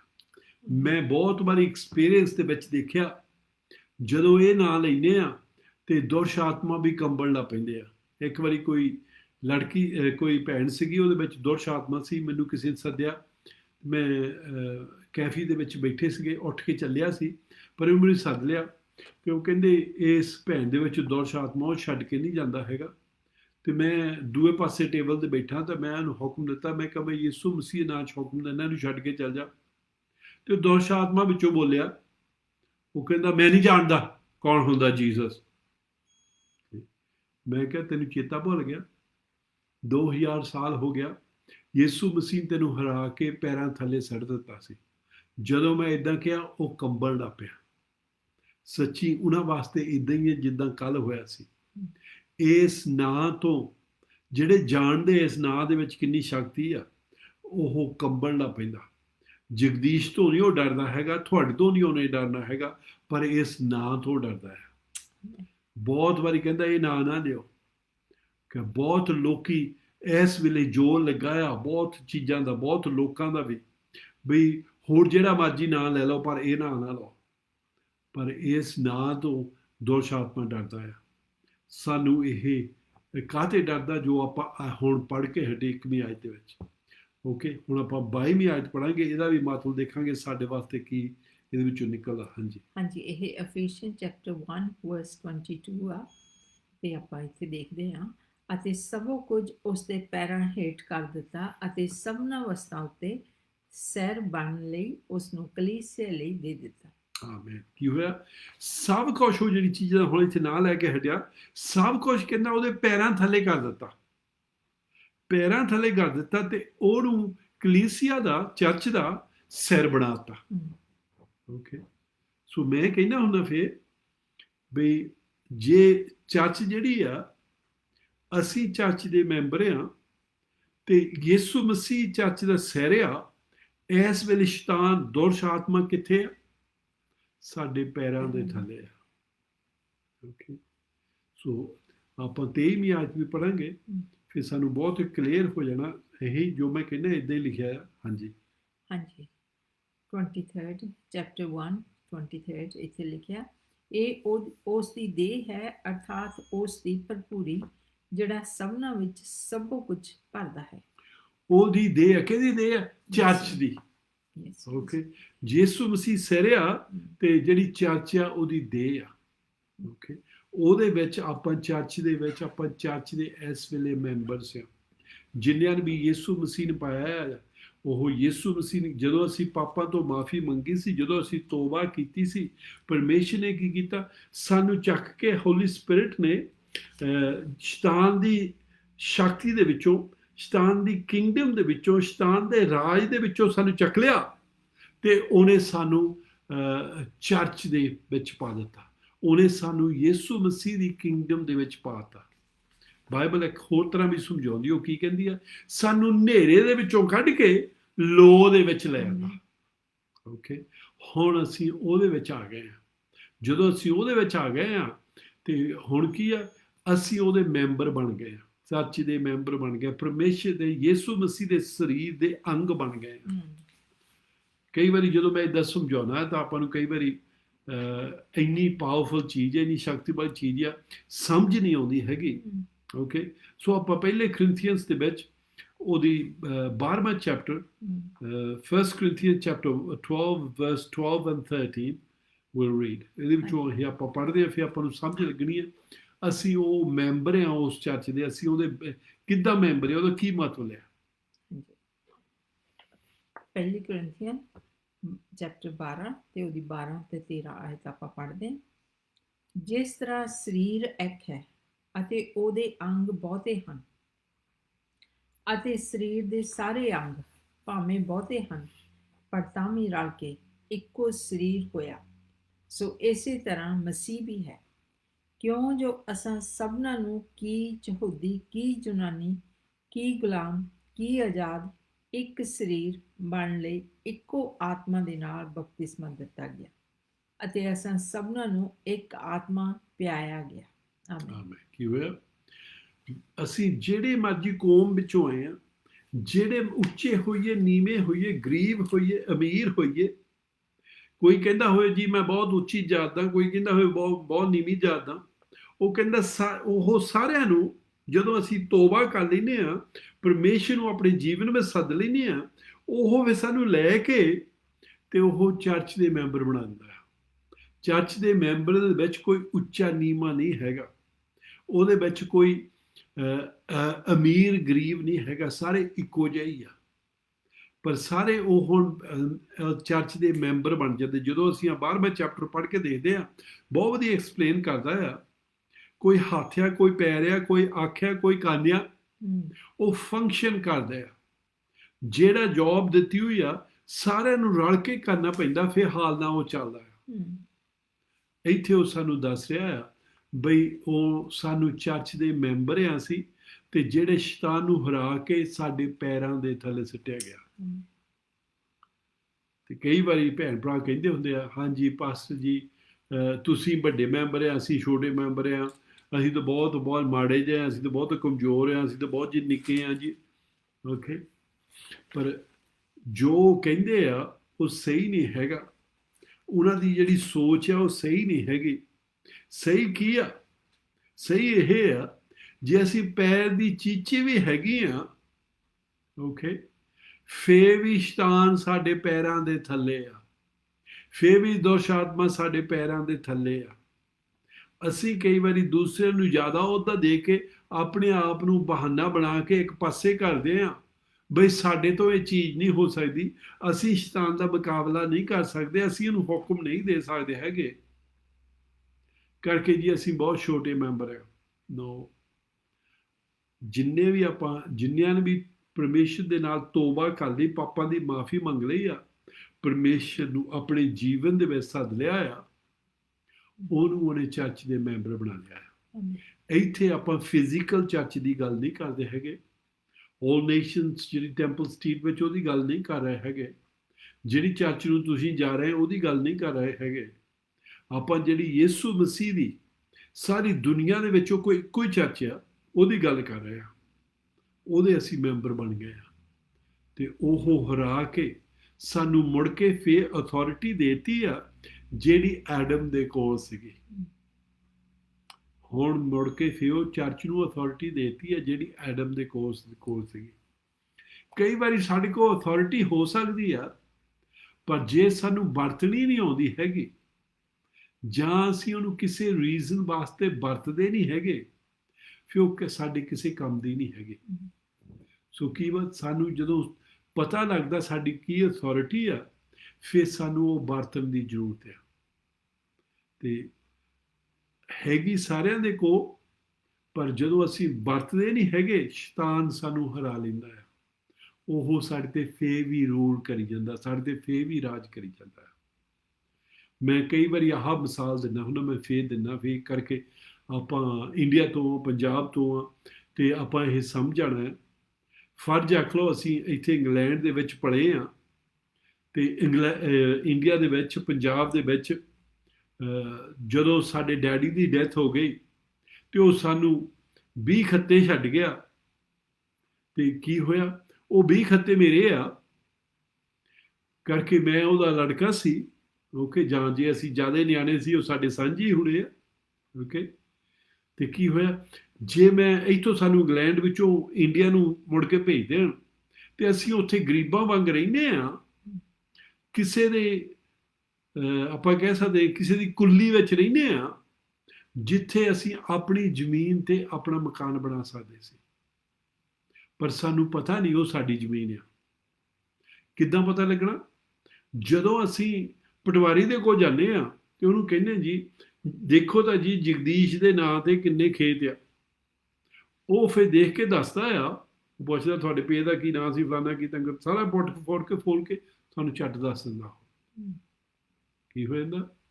ਫਿਰ ਜੇ ਉਹ ਹੋਰ ਕੋਈ ਸਾਂਭ ਕੇ ਬੈਠਾ ਆ ਤੇ ਮੈਨੂੰ ਜਾ ਕੇ ਜਿਹੜੀ ਅਥਾਰਟੀਜ਼ ਆ ਉਹਨਾਂ ਨੂੰ ਦੱਸਣਾ ਪੈਣਾ ਆ ਤੇ ਉਹਨਾਂ ਨੂੰ ਆਪੇ ਠਾਲ ਦੇਣਾ। ਓਕੇ, ਇੱਥੇ ਵੀ ਇਦਾਂ ਹੀ ਆ। ਸ਼ੈਤਾਨ ਆਪਣੀਆਂ ਚੀਜ਼ਾਂ ਲੈ ਕੇ ਬੈਠਾ ਆ, ਪਰ ਜਦੋਂ ਅਸੀਂ ਉਹ ਚੀਜ਼ ਮੁੜ ਕੇ ਲੈਣੀ ਚਾਹੁੰਦੇ ਆ ਤੇ ਅਸੀਂ ਹੁਕਮ ਦਿੰਦੇ ਆ, ਉਹਨੂੰ ਜਾਣਾ ਪੈਣਾ। ਸਾਰੇ ਸਵਰਗ ਸਾਨੂੰ ਬੈਕਅਪ ਕਰਦੇ ਆ ਉਹ ਚੀਜ਼ ਵਾਪਸ ਲੈਣ ਨੂੰ, ਪਰ ਸਾਨੂੰ ਕੁਛ ਕਰਨ ਦੀ ਜ਼ਰੂਰਤ ਆ। ਜੇ ਅਸੀਂ ਹੈਪੀ ਆ, ਖੁਸ਼ ਆ, ਕੋਈ ਸਾਂਭੀ ਜਾਵੇ, ਅਸੀਂ ਨਹੀਂ ਲੈਣੀ ਮੁੜ ਕੇ। ਓਕੇ, ਹੋਰ ਕਿਸੇ ਨੇ ਸਾਂਭੀ ਜਾਣੀ ਆ। ਕਿਸੇ ਨੇ ਆਉਣਾ ਨਹੀਂ ਸਾਡੀ ਮਦਦ ਕਰਨ ਨੂੰ। ਜਦੋਂ ਅਸੀਂ ਫਾਈਂਡ ਆਊਟ ਕੀਤਾ ਬਾਈਬਲ ਦੇ ਵਿੱਚ ਲਿਖਿਆ ਸਾਡਾ ਕੀ ਆ, ਓਕੇ, ਉੱਥੇ ਆਪਾਂ ਪਟਵਾਰੀ ਦੇ ਕੋਲ ਜਾਣਾ, ਇੱਥੇ ਅਸੀਂ ਬਾਈਬਲ ਦੇ ਕੋਲ ਦੇਖਦੇ ਆ, ਜਾਂ ਆਪਾਂ ਕਹਿ ਸਕਦੇ ਵਿਲ ਦੇ ਵਿੱਚ ਦੇਖਦੇ ਆ ਸਾਡਾ ਕੀ ਆ। ਜਦੋਂ ਸਾਨੂੰ ਪਤਾ ਲੱਗਦਾ ਆ ਤੇ ਸਾਨੂੰ ਫਿਰ ਅਸੀਂ ਸਵਰਗਾਂ ਦੇ ਕੋਲ ਲੈ ਕੇ ਜਾਂਦੇ ਆ, ਅਸੀਂ ਪਰਮੇਸ਼ਰ ਪਿਤਾ ਦੇ ਕੋਲ ਲੈ ਕੇ ਜਾਂਦੇ ਆ। ਇਹ ਜੀ ਸਾਡੀ ਚੀਜ਼ ਆ, ਇਹ ਆਦਮੀ ਜਾਂ ਇਹ ਦੁਸ਼ ਆਤਮਾ ਇਹ ਲੈ ਨਹੀਂ ਸਕਦਾ ਹੈਗਾ। ਫਿਰ ਜਦੋਂ ਅਸੀਂ ਹੁਕਮ ਦਿੰਦੇ ਆ, ਪਰਮੇਸ਼ਰ ਸਵਰਗਦੂਤਾਂ ਨੂੰ ਭੇਜਦਾ ਆ ਉਹਨਾਂ ਨੂੰ ਉੱਥੋਂ ਨਠਾਉਣ ਨੂੰ, ਉਹਨਾਂ ਨੂੰ ਉੱਥੋਂ ਭੇਜਣ ਨੂੰ। ਓਕੇ, ਇੱਥੇ ਜਿਹੜਾ ਸਿੱਧਾ ਹੀ ਆਪਾਂ ਜਿੱਥੋਂ ਸਮਝਦੇ ਆ, ਕਈਆਂ ਦੇ ਸਰੀਰ ਦੁਸ਼ ਆਤਮਾ ਲੈ ਕੇ ਬੈਠਾ ਹੈ, ਉਹ ਆਪਣਾ ਘਰ ਬਣਾ ਕੇ ਬੈਠਾ ਹੈ, ਪਰ ਫਿਰ ਆਪਾਂ ਨੂੰ ਕੀ ਕਰਨਾ ਪੈਂਦਾ? ਉਹਨੂੰ ਹੁਕਮ ਦੇਣਾ ਪੈਂਦਾ। ਯਿਸੂ ਮਸੀਹ ਦੇ ਨਾਂ ਦੇ ਵਿੱਚ ਇਹਨਾਂ ਨੂੰ ਛੱਡ ਕੇ ਚੱਲ ਜਾ। ਬਸ ਇੰਨਾ ਹੀ ਸਿੰਪਲ ਹੋ ਜਾਂਦਾ। ਪਰ ਉਹ ਨੇਚਾ ਦੇ ਵਿੱਚ ਦਿੰਦੇ ਆ। ਜਦੋਂ ਅਸੀਂ ਨੇਚਾ ਦੇ ਵਿੱਚ ਕਰਦੇ ਆ ਤੇ ਉਹ ਫਿਰ ਸਾਨੂੰ ਮਿਲਦਾ ਪੈਂਦਾ। ਜਿੰਨੀਆਂ ਵੀ ਅਸੀਂ ਪਰਮੇਸ਼ਰ ਦੇ ਕੋਲ ਚੀਜ਼ਾਂ ਲੈਣੀਆਂ ਸਾਰੀਆਂ ਨੇਚਾ ਦੇ ਨਾਲ ਮਿਲ ਜਾਂਦੀਆਂ। ਪਰਮੇਸ਼ਰ ਨੇ ਸਾਨੂੰ ਸ਼ਕਤੀ ਦਿੱਤੀ ਹੋਈ ਆ ਤੇ ਅਸੀਂ ਲੈ ਸਕਦੇ ਹਾਂ। ਕਿੱਥੋਂ ਸ਼ਕਤੀ ਲੈਣੀ ਆ? ਓਕੇ, ਬਾਈਬਲ ਸਾਨੂੰ ਬਹੁਤ ਕਲੀਅਰਲੀ ਦੱਸਦੀ ਆ ਕਿ ਤੇ ਸਵਰਗਾਂ ਤੋਂ ਜਾ ਕੇ ਨਹੀਂ ਲੈਣੀ ਪੈਣੀ ਹੈਗੀ। ਜਦੋਂ ਅਸੀਂ ਯਿਸੂ ਮਸੀਹ ਨੂੰ ਪਾਇਆ ਸੀ, ਜਦੋਂ ਅਸੀਂ ਪਾਪਾਂ ਦੀ ਮਾਫੀ ਮੰਗੀ ਸੀ, ਉਦੋਂ ਹੀ ਸਾਡੇ ਅੰਦਰ ਆ ਕੇ ਰਹਿਣ ਲੱਗ ਪਏ ਸੀ। ਇਸ ਤਰ੍ਹਾਂ ਬਾਈਬਲ ਦੱਸਦੀ ਹੈ। ਪਹਿਲਾ ਯਹੂਨਾ ਉਹਦਾ 4 ਚੈਪਟਰ ਉਹਦੀ 4 ਆਇਤ ਦੇ ਵਿੱਚ ਇਸ ਤਰ੍ਹਾਂ ਯਹੂਨਾ ਲਿਖਦਾ ਹੈ। ਹਾਂਜੀ, ਇਹ ਜਿਹੜਾ ਪਿੱਛੇ ਜਾ ਕੇ ਆ ਬਾਈਬਲ ਦੇ ਨਿਊ ਟੈਸਟਮੈਂਟ ਦੇ ਵਿੱਚ 1 ਜੌਨ, ਇਹਨੂੰ ਪੱਤਰੀ ਵੀ ਕਹਿ ਸਕਦੇ, ਲੈਟਰ ਵੀ ਕਹਿੰਦੇ। 1 ਜੌਨ ਚੈਪਟਰ 4 ਵਰਸ 4। ਹਾਂਜੀ, ਹੇ ਬੱਚਿਓ, ਤੁਸੀਂ ਤਾਂ ਪਰਮੇਸ਼ਰ ਤੋਂ ਹੋ ਅਤੇ ਉਹਨਾਂ ਨੂੰ ਜਿੱਤ ਲਿਆ ਹੈ, ਕਿਉਂਕਿ ਜਿਹੜਾ ਤੁਹਾਡੇ ਵਿੱਚ ਹੈ ਸੋ ਉਸ ਦੇ ਨਾਲੋਂ ਵੱਡਾ ਹੈ ਜਿਹੜਾ ਸੰਸਾਰ ਵਿੱਚ ਹੈ। ਉਹ ਸੰਸਾਰ ਤੋਂ ਹਨ। ਬਸ ਇਹੀ ਪੜ੍ਹਨਾ। ਹਾਂਜੀ, ਕੀ ਹੋਇਆ? ਜਿਹੜਾ ਤੁਹਾਡੇ ਵਿੱਚ ਆ ਉਹ ਜ਼ਿਆਦਾ ਸ਼ਕਤੀਮਾਨ ਆ, ਉਹਦੇ ਨਾਲੋਂ ਜ਼ਿਆਦਾ ਵੱਡਾ ਜਿਹੜਾ ਇਸ ਦੁਨੀਆ ਦੇ ਵਿੱਚ ਆ। ਆਮੇਨ। ਸੋ ਸਾਨੂੰ ਕਿਤੇ ਬਾਹਰੋਂ ਜਾ ਕੇ ਦੇਖਣਾ ਨਹੀਂ ਪੈਣਾ ਹੈਗਾ, ਉਹ ਸਾਡੇ ਅੰਦਰ ਹੀ ਰਹਿੰਦਾ ਆ। ਸਾਨੂੰ ਉੱਥੇ ਐਕਟ ਹੀ ਕਰਨਾ ਪੈਣਾ, ਸਾਨੂੰ ਉੱਥੇ ਕਹਿਣਾ ਹੀ ਪੈਣਾ ਆ, ਸਾਨੂੰ ਹੁਕਮ ਹੀ ਦੇਖਣਾ ਪੈਣਾ, ਫਿਰ ਉਹਦੇ ਵਿੱਚ ਅੜਨਾ ਪੈਣਾ। ਮੈਂ ਹੁਕਮ ਦੇ ਦਿੱਤਾ, ਤੁਹਾਨੂੰ ਜਾਣਾ ਹੀ ਪੈਣਾ। ਕਈ ਵਾਰੀ ਅੜੀਆਂ ਕਰਨੀਆਂ ਚਾਹੁੰਦੇ ਹੁੰਦੇ ਆ, ਪਰ ਜਦੋਂ ਅਸੀਂ ਅੜ ਜਾਂਦੇ, ਨਹੀਂ ਅਸੀਂ ਹੁਕਮ ਦੇ ਦਿੱਤਾ ਆ, ਤੁਹਾਨੂੰ ਜਾਣਾ ਹੀ ਪੈਣਾ। ਤੇ ਕੀ ਹੋਇਆ? ਜੇ ਸਾਨੂੰ ਇੱਕ ਸਵਰਗਦੂਤ ਦੀ ਲੋੜ ਹੋਈ, ਪਰਮੇਸ਼ਰ ਨੇ ਇੱਕ ਸਵਰਗਦੂਤ ਭੇਜਿਆ, ਉਹਨੇ ਉਠਾ ਦੇਣਾ। ਜੇ ਉਹਨੂੰ 2 ਦੀ ਲੋੜ ਹੋਈ, ਉਹਨੇ 2 ਭੇਜ ਦੇਣੇ ਆ। ਜੇ ਉਹਨੂੰ 3 ਦੀ ਲੋੜ ਹੋਈ, ਉਹਨੂੰ 3 ਭੇਜ ਦੇਣੇ। ਜੇ ਉਹਨੂੰ 10 ਦੀ ਲੋੜ ਹੋਈ, 10 ਭੇਜ ਦੇਣੇ ਆ। ਜੇ ਉਹਨੂੰ ਸਾਰਿਆਂ ਸਵਰਗਦੂਤਾਂ ਦੀ ਆਉਣ ਦੀ ਇੱਥੇ ਲੋੜ ਹੋਈ, ਨਹੀਂ ਸਾਰਿਆਂ ਨੇ ਆ ਜਾਣਾ। ਕਾਹਤੇ ਕਰਕੇ? ਅਸੀਂ ਜੋ ਸਹੀ ਸਾਡੀ ਚੀਜ਼ ਆ ਉਹੀ ਮੰਗਦੇ ਹਾਂ, ਵਾਧੂ ਨਹੀਂ ਕੁਝ ਮੰਗਦੇ ਹੈਗੇ। ਤੇ ਜਿੱਦਾਂ ਇੱਥੇ ਦੁਨੀਆ ਦੇ ਵਿੱਚ ਜੇ ਸਾਡੀ ਕੋਈ ਚੀਜ਼ ਆ, ਸਾਰਾ ਹੀ ਕਾਨੂੰਨ ਸਾਡੇ ਨਾਲ ਆ, ਅਸੀਂ ਕਾਨੂੰਨ ਸਾਨੂੰ ਬੈਕ ਕਰਦਾ ਆ। ਉਹ ਇੱਦਾਂ ਨਹੀਂ ਦੇਖਦਾ ਹੈਗਾ ਮੈਂ ਜਗਦੀਸ਼ ਨਾਲ ਪੱਖ ਕਰਨਾ, ਜਗਦੀਸ਼ ਨਾਲ ਫਰਕ ਕਰਨਾ ਜਾਂ ਇੱਦਾਂ ਆ। ਨੋ, ਉਹ ਇਹ ਦੇਖਦਾ ਕਾਗਜ਼ ਦੇ ਵਿੱਚ ਇਹਦੀ ਚੀਜ਼ ਇਹਨੂੰ ਮਿਲਣੀ ਚਾਹੀਦੀ ਆ। ਓਕੇ, ਸਿੰਪਲੀ ਇੱਦਾਂ ਆ। ਕਾਗਜ਼ ਦੇ ਵਿੱਚ ਉੱਥੇ ਲਿਖਿਆ ਜੋ ਪਰਮੇਸ਼ਰ ਨੇ ਸਾਨੂੰ ਦਿੱਤਾ, ਬਾਈਬਲ ਦੇ ਵਿੱਚ ਲਿਖਿਆ ਸਾਡੀ ਚੀਜ਼ ਆ ਤੇ ਸਾਨੂੰ ਮੁੜ ਕੇ ਮਿਲ ਜਾਣੀ ਆ।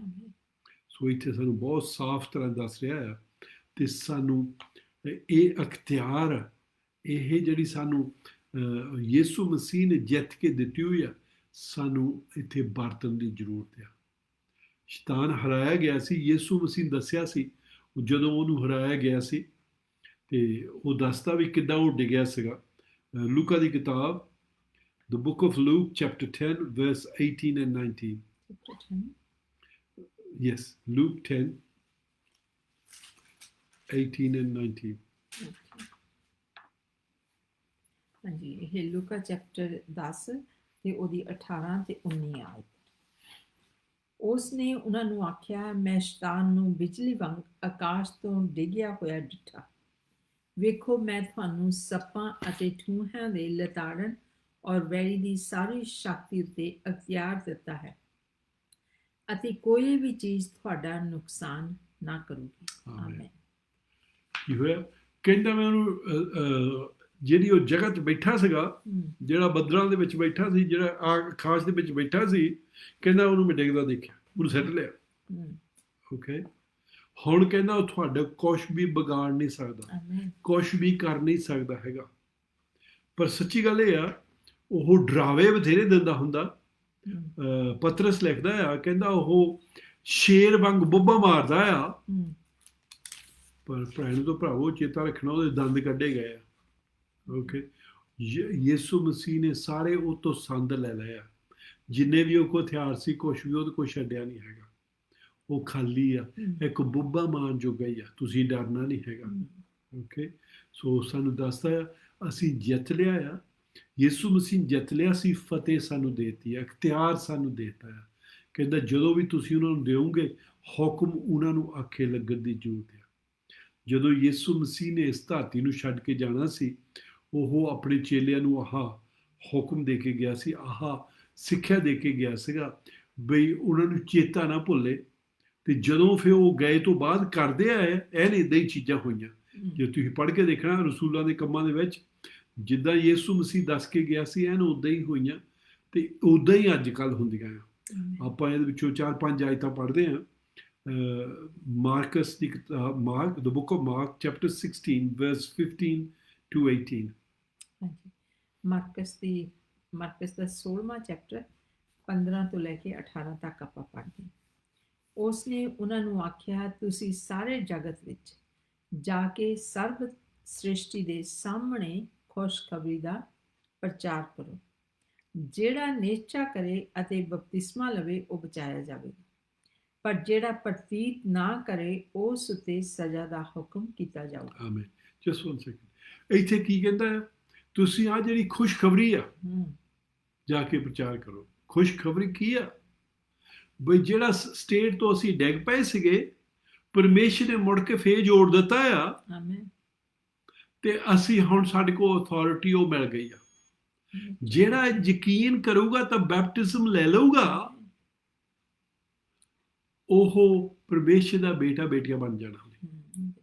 ਪਰ ਜਿਹੜਾ ਇਹਨੂੰ ਰਿਜੈਕਟ ਕਰ ਦਊਗਾ, ਜਿਹੜਾ ਕਹੂਗਾ ਬਈ ਮੈਂ ਠੀਕ ਹੈ ਜਿੱਦਾਂ ਹੈਗਾ ਆ, ਮੈਂ ਜੀ ਮਜ਼ਹਬ ਵਿੱਚ ਹੀ ਚੱਲਣਾ ਆ, ਮੈਂ ਜੀ ਜੋ ਸਾਡੇ ਬਾਬੇ ਪੜਦਾਦੇ ਕਰਦੇ ਸੀ ਉਹਨਾਂ ਵਿੱਚ ਹੀ ਰਹਿਣਾ ਹੈ, ਫਿਰ ਉਹ ਕਹਿੰਦਾ ਉਹਨਾਂ ਉੱਤੇ ਦੋਸ਼ ਲੱਗਾ ਜਾਊਗਾ।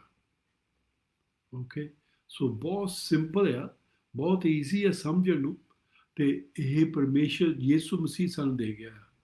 ਹੁਣ ਉਹ ਸਾਨੂੰ ਦੱਸਣ ਲੱਗਾ ਆ ਸਾਡਾ ਅਖਤਿਆਰ ਕੀ ਆ।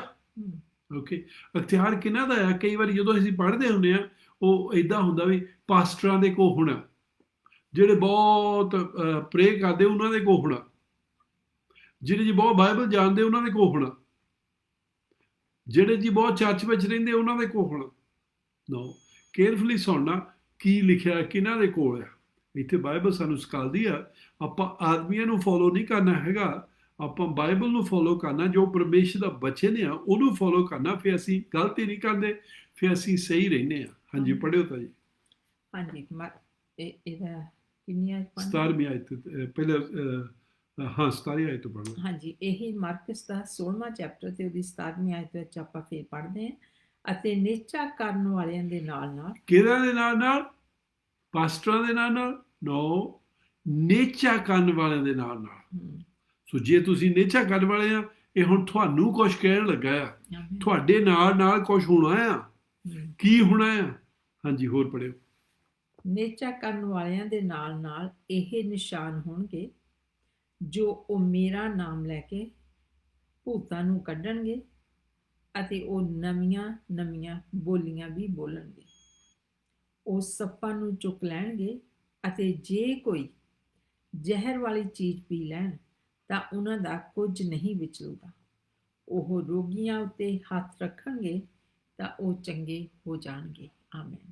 ਆਮੀਨ। ਬਹੁਤ ਲੋਕੀ ਕਹਿੰਦੇ ਅਸੀਂ ਨੇਚਾ ਕਰਨ ਵਾਲੇ ਆ, ਪਰ ਕੋਈ ਵੀ ਆਹ ਨਿਸ਼ਾਨ ਉਹਨਾਂ ਦੇ ਮਗਰ ਨਹੀਂ ਆਉਂਦਾ ਹੈਗਾ। ਸੋ ਉਹਦਾ ਕੀ ਮਤਲਬ ਹੁੰਦਾ? ਉਹ ਨੇਚਾ ਕਰਨ ਵਾਲੇ ਨਹੀਂ ਹੈਗੇ। ਉਹ ਸਾਨੂੰ ਦੱਸਦੇ ਆ ਅਸੀਂ ਨੇਚਾ ਕਰਨ ਵਾਲੇ ਆ, ਪਰ ਉਹ ਕਰਨ ਵਾਲੇ ਨਹੀਂ ਹੈਗੇ। ਕਰਕੇ ਸਬੂਤ ਕੀ ਆ?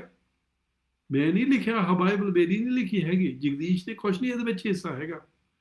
ਇਹ ਤਾਂ ਯਿਸੂ ਮਸੀਹ ਨੇ ਲਿਖਾਈ ਸੀ, ਹੋਲੀ ਸਪਿਰਿਟ ਨੇ ਲਿਖਾਈ ਸੀ, ਤੇ ਪਰਮੇਸ਼ਰ ਦੇ ਆਦਮੀਆਂ ਨੇ ਜੋ ਪਰਮੇਸ਼ਰ ਨੇ ਕਿਹਾ ਸੀ ਉਹ ਲਿਖਿਆ ਸੀ। ਕੀ ਲਿਖਿਆ? ਨੇਚਾ ਕਰਨ ਵਾਲਿਆਂ ਦੇ ਨਾਲ ਨਾਲ ਆਹ ਨਿਸ਼ਾਨ ਹੋਣਗੇ। ਜੇ ਤੁਹਾਡੀਆਂ ਕੋਈ ਆ ਕੇ ਬੂਹੇ ਖੜਕਾਉਂਦਾ, ਉਹ ਕਹਿੰਦੇ ਅਸੀਂ ਨੇਚਾ ਕਰਨ ਵਾਲੇ ਆ, ਤੇ ਇਹ ਨਿਸ਼ਾਨਾਂ ਦੇ ਵਿੱਚ ਯਕੀਨ ਵੀ ਨਹੀਂ ਰੱਖਦੇ, ਭਰੋਸਾ ਵੀ ਨਹੀਂ ਰੱਖਦੇ ਹੈਗੇ, ਫਿਰ ਉਹ ਗਲਤ ਆ। ਜਗਦੀਸ਼ ਦੇ ਕਹਿਣ ਦੇ ਨਾਲ ਨਹੀਂ, ਬਾਈਬਲ ਕਹਿੰਦੀ ਆ ਵੀ ਉਹ ਗਲਤ ਆ। ਕਾਹਤੇ ਕਰਕੇ? ਨੇਚਾ ਕਰਨ ਵਾਲਿਆਂ ਦੇ ਨਾਲ ਨਾਲ and these signs will accompany those who believe in my name। ਇਦਾਂ ਨਹੀਂ ਕਹਿੰਦਾ ਕਿ ਜਗਦੀਸ਼ ਦੇ ਨਾਂ ਦੇ ਵਿੱਚ, ਆਪਣੇ ਨਾਂ ਦੇ ਵਿੱਚ, ਨੋ, ਯਿਸੂ ਮਸੀਹ ਦੇ ਨਾਂ ਦੇ ਵਿੱਚ। in the name of Jesus they will cast out demons। ਉਹ ਭੂਤਾਂ ਨੂੰ ਹੁਕਮ ਦੇਣਗੇ। they will speak with new tongues, ਹੋਰਨਾਂ ਜ਼ਬਾਨਾਂ ਦੇ ਵਿੱਚ ਬੋਲਣਗੇ। they will pick up serpents with their hands, and if they drink anything deadly it will by no means hurt them। okay, ਇਹਦਾ ਇਹ ਨਹੀਂ ਮਤਲਬ ਹੈਗਾ ਉਹ ਸੱਪਾਂ ਦੇ ਨਾਲ ਖੇਲਣਗੇ, ਸੱਪਾਂ ਨੂੰ ਚੱਕਣਗੇ। ਪਰ ਜੇ ਸੱਪਾਂ ਨੇ ਦੰਦੀ ਵੱਢਤੀ, ਜਿੱਦਾਂ ਪੋਲ ਨੂੰ ਆਪਾਂ ਐਗਜ਼ਾਮਪਲ ਦੇਖਦੇ ਹਾਂ, ਜਾ ਕੇ ਰਸੂਲਾਂ ਦੇ ਕੰਮਾਂ ਦੇ ਵਿੱਚ ਪੋਲ ਦੇਖਦੇ ਆ, ਪੋਲ ਬਾਲਣ ਚੱਕਦਾ ਹੁੰਦਾ। ਜਦੋਂ ਉਹ ਬਾਲਣ ਚੱਕਦਾ ਤੇ ਬਾਲਣ ਦੇ ਵਿੱਚੋਂ ਸੱਪ ਆ ਕੇ ਉਹਦੀ ਉਂਗਲੀ ਤੇ ਦੰਦੀ ਵੱਢਦਾ ਆ, ਪਰ ਪੋਲ ਉਹਨੂੰ ਲਾ ਕੇ ਅੱਗ ਦੇ ਉੱਤੇ ਛੱਡ ਦਿੰਦਾ ਆ। ਤੇ ਸਾਰੇ ਉਡੀਕਦੇ ਹੁੰਦੇ, ਕਰਕੇ ਬਹੁਤ ਜ਼ਹਿਰੀ ਸੱਪ ਹੁੰਦਾ ਆ। ਉਹਨਾਂ ਦੇ ਖਿਆਲ 'ਚ ਵੀ ਪੋਲ ਨੇ ਹੁਣ ਮਰ ਜਾਣਾ, ਪਰ ਪੋਲ ਨੂੰ ਕੁਛ ਨਹੀਂ ਹੁੰਦਾ ਹੈਗਾ। ਕਾਹਦੇ ਕਰਕੇ? ਇੱਥੇ ਲਿਖਿਆ ਆ, ਸੱਚੀ ਇੱਦਾਂ ਹੀ ਹੁੰਦੀ ਆ। ਕੁਛ ਪ੍ਰੂਵ ਕਰਨ ਨੂੰ ਨਹੀਂ ਪੋਲ ਕਰਦਾ ਸੀਗਾ, ਉਹ ਇੱਕ ਜੋ ਹੋ ਗਿਆ ਸੀ ਉਹਨਾਂ ਉੱਤੇ ਉਹਨੇ ਯਕੀਨ ਕਰਕੇ ਭਰੋਸਾ ਕਰ ਲਿਆ। ਇੱਕ ਵਾਰੀ ਸੱਚੀ ਅਮਰੀਕਾ ਦੇ ਵਿੱਚ ਕਈ ਸ਼ਰਾਰਤ ਕਰਦੇ ਸੀ, ਤੇ ਉੱਥੇ ਮੀਟਿੰਗ ਕਰਦੇ ਸੀਗੇ, ਤੇ ਜਿੱਥੇ ਮੀਟਿੰਗ ਕਰਦੇ ਸੀ ਉਹ ਇੱਕ ਖੂਹ ਦੇ ਵਿੱਚੋਂ ਪਾਣੀ ਪੀਂਦੇ ਸੀ, ਪਰ ਉਹ ਖੂਹ ਦੇ ਵਿੱਚ ਕਿਸੇ ਨੇ ਜ਼ਹਿਰ ਪਾ ਦਿੱਤੀ ਵੀ ਉਹ ਸਾਰੇ ਬਿਮਾਰ ਹੋ ਜਾਣਗੇ। ਤੇ ਪਰ ਬਿਮਾਰ ਇੰਨੇ ਹੋਏ ਨਹੀਂ, ਕਈਆਂ ਦਾ ਮਾੜੀ ਜਿਹਾ ਢਿੱਡ ਦੁਖਣ ਲੱਗ ਪਿਆ। ਪਰ ਜਦੋਂ ਉਹਨੇ ਜਾ ਕੇ ਡਾਕਟਰ ਨੂੰ ਦਿਖਾਇਆ, ਉਹ ਕਹਿੰਦੇ ਸਾਨੂੰ ਪਤਾ ਨਹੀਂ ਵੀ ਢਿੱਡ ਕਾਹਦੇ ਦੁਖਦਾ ਆ। ਜਦੋਂ ਉਹਨੇ ਪਾਣੀ ਚੈੱਕ ਕੀਤਾ, ਉਹ ਕਹਿੰਦੇ ਪਾਣੀ ਦੇ ਵਿੱਚ ਇੰਨੀ ਹੀ ਜ਼ਹਿਰ ਆ, ਤੇ ਜੇ ਘੋੜਾ ਪੀ ਲਵੇ ਤਾਂ ਉਹ ਮਰ ਜਾਊਗਾ। ਵੀ ਬਹੁਤ ਜ਼ਿਆਦਾ, ਸਾਨੂੰ ਪਤਾ ਨਹੀਂ ਲੱਗਦਾ ਤੁਸੀਂ ਕਾਹਦੇ ਨਹੀਂ ਮਰੇ ਹੈਗੇ। ਓਕੇ, ਪਰ ਕਰਕੇ ਪਰਮੇਸ਼ਰ ਆਪਣੇ ਲੋਕਾਂ ਦੀ ਇੱਥੇ ਜਿੱਦਾਂ ਲਿਖਿਆ ਉਹ ਪੂਰਾ ਕਰਦਾ ਆ। ਓਕੇ, ਫਿਰ ਉਹ ਕਹਿੰਦਾ ਤੁਸੀਂ ਬਿਮਾਰਾਂ ਉੱਤੇ ਹੱਥ ਰੱਖੋਗੇ ਤੇ ਬਿਮਾਰ ਠੀਕ ਹੋਣਗੇ, ਸ਼ਿਫਾ ਪਾਉਣਗੇ। Praise the Lord. ਕਾਹਤੇ ਕਰਕੇ? ਜਿਹੜੀ ਇਖਤਿਆਰ ਸੀਗਾ, ਜਿਹੜੀ ਅਥਾਰਟੀ ਸੀਗੀ, ਉਹ ਮੁੜ ਕੇ ਫੇਰ ਕਲੀਸਿਆ ਨੂੰ ਦਿੱਤੀ ਗਈ ਆ, ਮੁੜ ਕੇ ਫੇਰ ਆਦਮੀਆਂ ਨੂੰ ਦਿੱਤੀ ਗਈ ਆ। ਪਰਮੇਸ਼ਰ ਸਾਨੂੰ ਇੱਥੇ ਬਹੁਤ ਕਲੀਅਰਲੀ ਦੱਸਦਾ ਆ, ਬਾਈਬਲ ਸਾਨੂੰ ਬਹੁਤ ਕਲੀਅਰਲੀ ਸਮਝਾ ਰਹੀ ਆ। ਤੇ ਆਪਾਂ ਇੱਕ ਹੋਰ ਆਇਤ ਪੜ੍ਹਨੀ, ਮੈਂ ਤੁਹਾਨੂੰ ਲਿਖਾਈ ਸੀ ਨਾ ਫਿਲੀਪੀਅਨਸ ਦੀ ਕਿਤਾਬ ਵਿੱਚ। ਹਾਂਜੀ, ਫਿਲੀਪੀਅਨ ਉਹਦਾ ਦੂਸਰਾ ਚੈਪਟਰ 8 ਤੋਂ 11 ਆਪਾਂ ਪੜ੍ਹਨ ਲੱਗੇ। ਇੱਥੇ ਇੱਦਾਂ ਲਿਖਿਆ, ਫਿਲੀਪੀਅਨਸ ਚੈਪਟਰ 2 ਵਰਸ 8 until 11। ਅਤੇ ਮਨੁੱਖ ਦੀ ਸ਼ਕਲ ਵਿੱਚ ਪ੍ਰਗਟ ਹੋ ਕੇ ਆਪਣੇ ਆਪ ਨੂੰ ਨੀਵਿਆਂ ਕੀਤਾ ਅਤੇ ਮੌਤ ਤਾਈਂ, ਸਗੋਂ ਸਲੀਬ ਦੀ ਮੌਤ ਤਾਈਂ ਆਗਿਆਕਾਰੀ ਬਣਿਆ। ਇਸ ਕਾਰਨ ਪਰਮੇਸ਼ਰ ਨੇ ਵੀ ਉਸ ਨੂੰ ਅਤਿ ਉੱਚਾ ਕੀਤਾ ਅਤੇ ਉਸ ਨੂੰ ਉਹ ਨਾਮ ਦਿੱਤਾ ਜਿਹੜਾ ਸਭਨਾਂ ਨਾਮਾਂ ਤੋਂ ਉੱਤਮ ਹੈ। ਪਰ ਯਿਸੂ ਦਾ ਨਾਮ ਲੈ ਕੇ ਆਕਾਸ਼ ਉਤਲਿਆ ਅਤੇ ਧਰਤੀ ਉਤਲੀਆਂ ਅਤੇ ਧਰਤੀ ਦੀਆਂ ਹੇਠਲਾਂ ਵਿੱਚੋਂ ਹਰ ਗੋਡਾ ਨਿਭਾਇਆ ਜਾਵੇਗਾ ਅਤੇ ਹਰ ਜਵਾਨ ਯਾਨੀ ਕਿ ਜੀਵ ਪਰਮੇਸ਼ਰ ਪਿਤਾ ਦੀ ਵਡਿਆਈ ਲਈ ਮੰਨ ਲਵੇ, ਜੋ ਯਿਸੂ ਮਸੀਹ ਪ੍ਰਭੂ ਹੈ। ਆਮੀਨ। ਆਮੀਨ।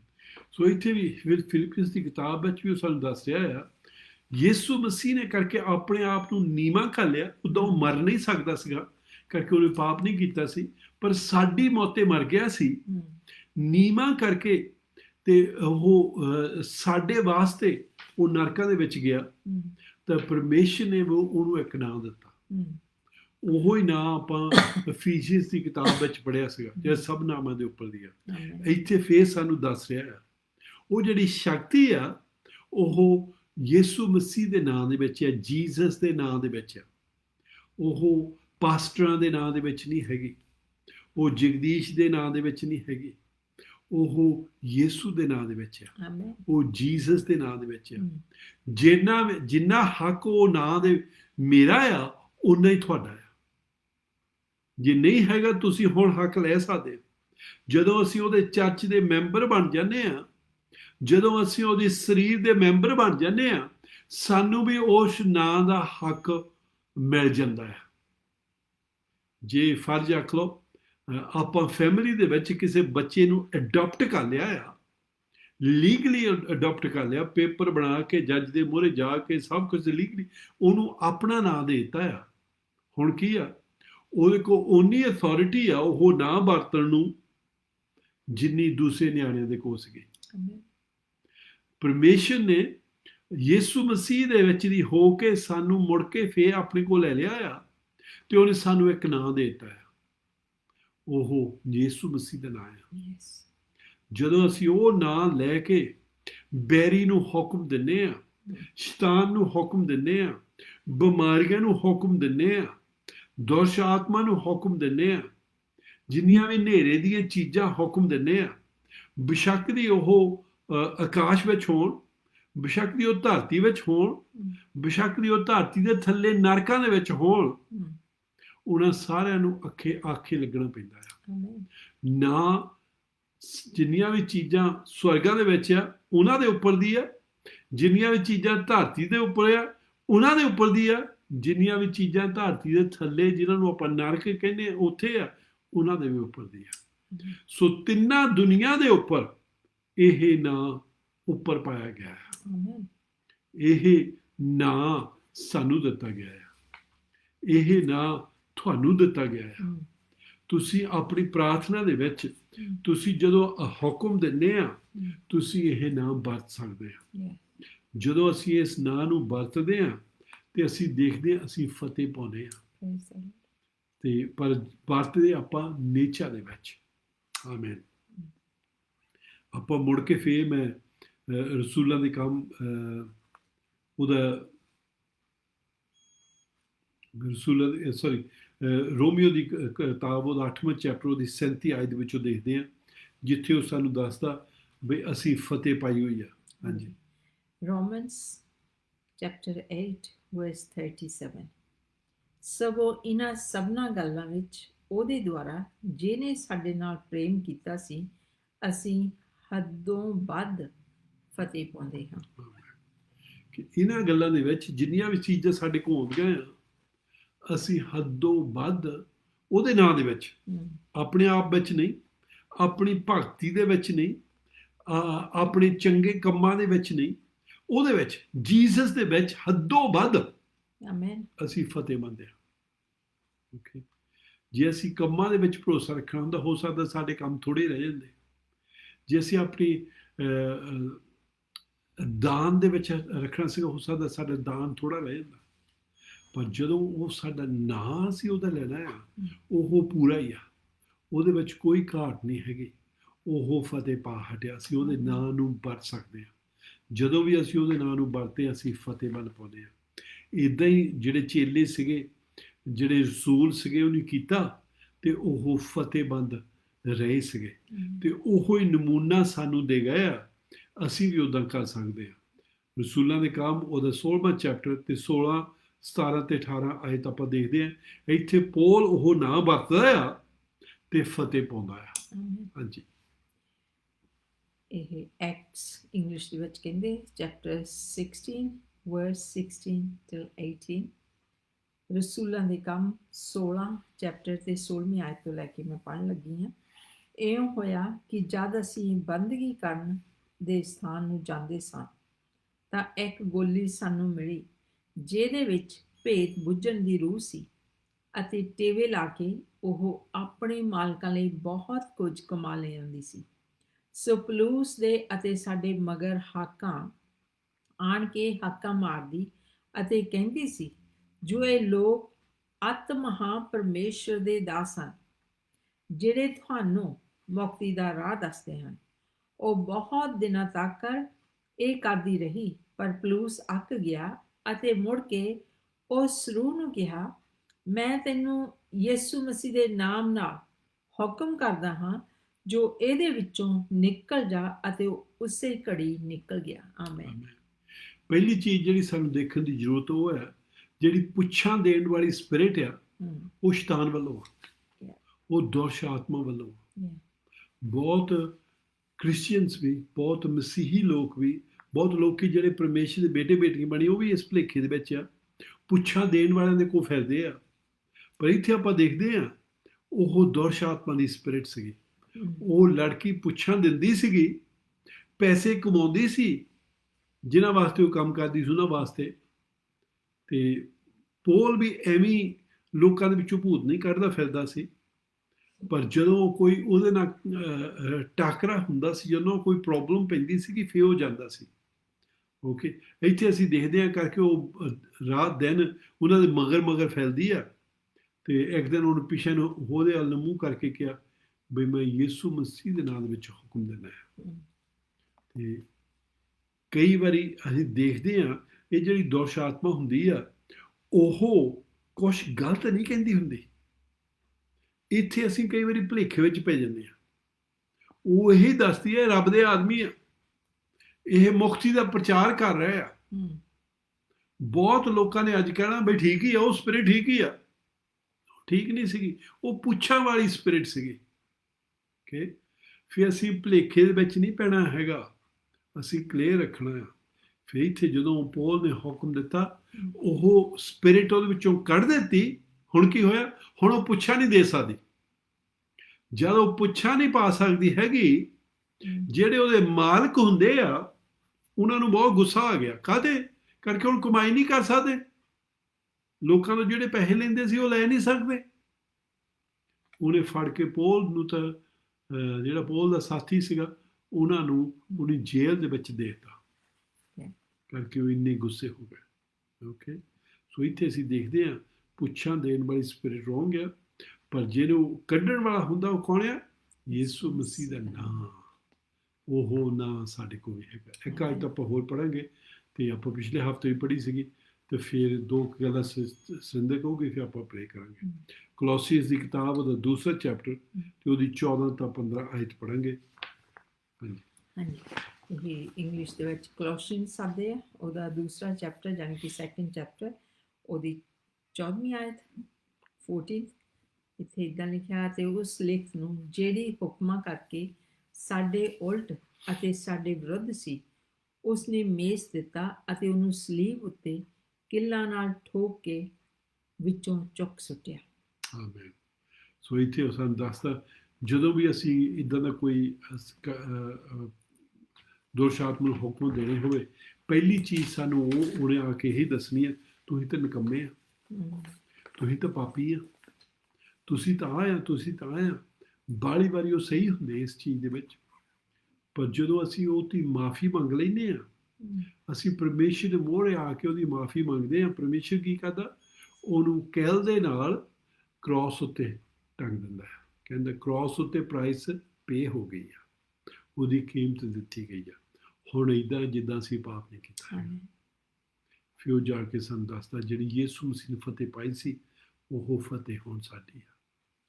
ਆਮੇਨ। ਤੇ ਆਪਣਾ ਟਾਈਮ ਚੱਲ ਗਿਆ, 2 ਮਿੰਟ ਸਿੰਦੇ ਲਊਗੀ, ਫਿਰ ਆਪਾਂ ਪ੍ਰੇ ਕਰਾਂਗੇ, ਤੇ ਪ੍ਰਭੂ ਤੁਹਾਨੂੰ ਤੁਹਾਡੇ ਵਾਸਤੇ ਮਿਰੇਕਲਸ ਕਰੂਗਾ। ਆਮੇਨ। ਸੱਚੀ ਸਾਰਿਆਂ ਨਾਲੋਂ ਵੱਡਾ ਮਿਰੇਕਲ ਵਾ ਇੱਥੇ ਅੱਜ ਪਾਸਟਰ ਜੀ ਨੇ ਦਿਖਾ ਲਿਆ, ਆਪਾਂ ਨੂੰ ਦੱਸਿਆ ਕਿ ਜਿਹੜਾ ਐਡਮ ਸੀ, ਈਵ ਸੀਗੀ, ਜਿਹੜਾ ਪਰਮੇਸ਼ਰ ਨੇ ਆਦਮੀ ਨੂੰ ਆਪਣੀ ਸ਼ਕਲ ਤੇ ਬਣਾ ਕੇ ਔਰਤ ਨੂੰ ਉਹਦੇ ਨਾਲ ਰੱਖਿਆ, ਬਣਾਇਆ, ਤੇ ਉਹਨਾਂ ਨੂੰ ਸਾਰਾ ਦੁਨੀਆ ਦੇ ਵਿੱਚ ਇਖਤਿਆਰ ਦੇ ਦਿੱਤਾ ਕਿ ਤੁਸੀਂ ਰਾਜ ਕਰੋ, ਐਸ਼ ਕਰੋ, ਤੇ ਆਪਣੇ ਸਰੂਪ ਤੇ ਬਣਾਇਆ। ਪਰ ਫਿਰ ਇਹਨਾਂ ਨੇ ਕਿਹਾ ਕਿ ਉਹ ਹਾਰ ਗਿਆ। ਉਹਨੇ ਕੋਈ ਲੜਾਈ ਨਹੀਂ ਕੀਤੀ ਸੀਗੀ ਵੀ ਜਿਹੜਾ ਬੈਰੀ ਆ ਕੇ ਉਹਦੇ ਨਾਲ ਲੜ ਰਿਹਾ ਸੀ ਤੇ ਉਹ ਉਹਦੇ ਵਿੱਚ ਹਾਰ ਗਿਆ ਜਾਂ ਹੋਰ ਕਿਸੇ ਤਰ੍ਹਾਂ ਉਹ ਹਾਰ ਗਿਆ। ਉਹ ਕਮਜ਼ੋਰ ਨਹੀਂ ਹੋਇਆ ਸੀਗਾ, ਪਰ ਉਹਨੇ ਕਿੱਦਾਂ ਆਪਣੀ ਹਾਰ ਮੰਨੀ, ਕਿੱਦਾਂ ਉਹ ਹਾਰ ਗਿਆ, ਕਾਹਦੇ ਤੋਂ ਹਾਰ ਗਿਆ। ਉਹ ਜਿਹੜੀ ਪਰਮੇਸ਼ਰ ਨੇ ਅਥਾਰਟੀ ਦਿੱਤੀ ਸੀ ਉਹ ਗਵਾ ਬੈਠਾ।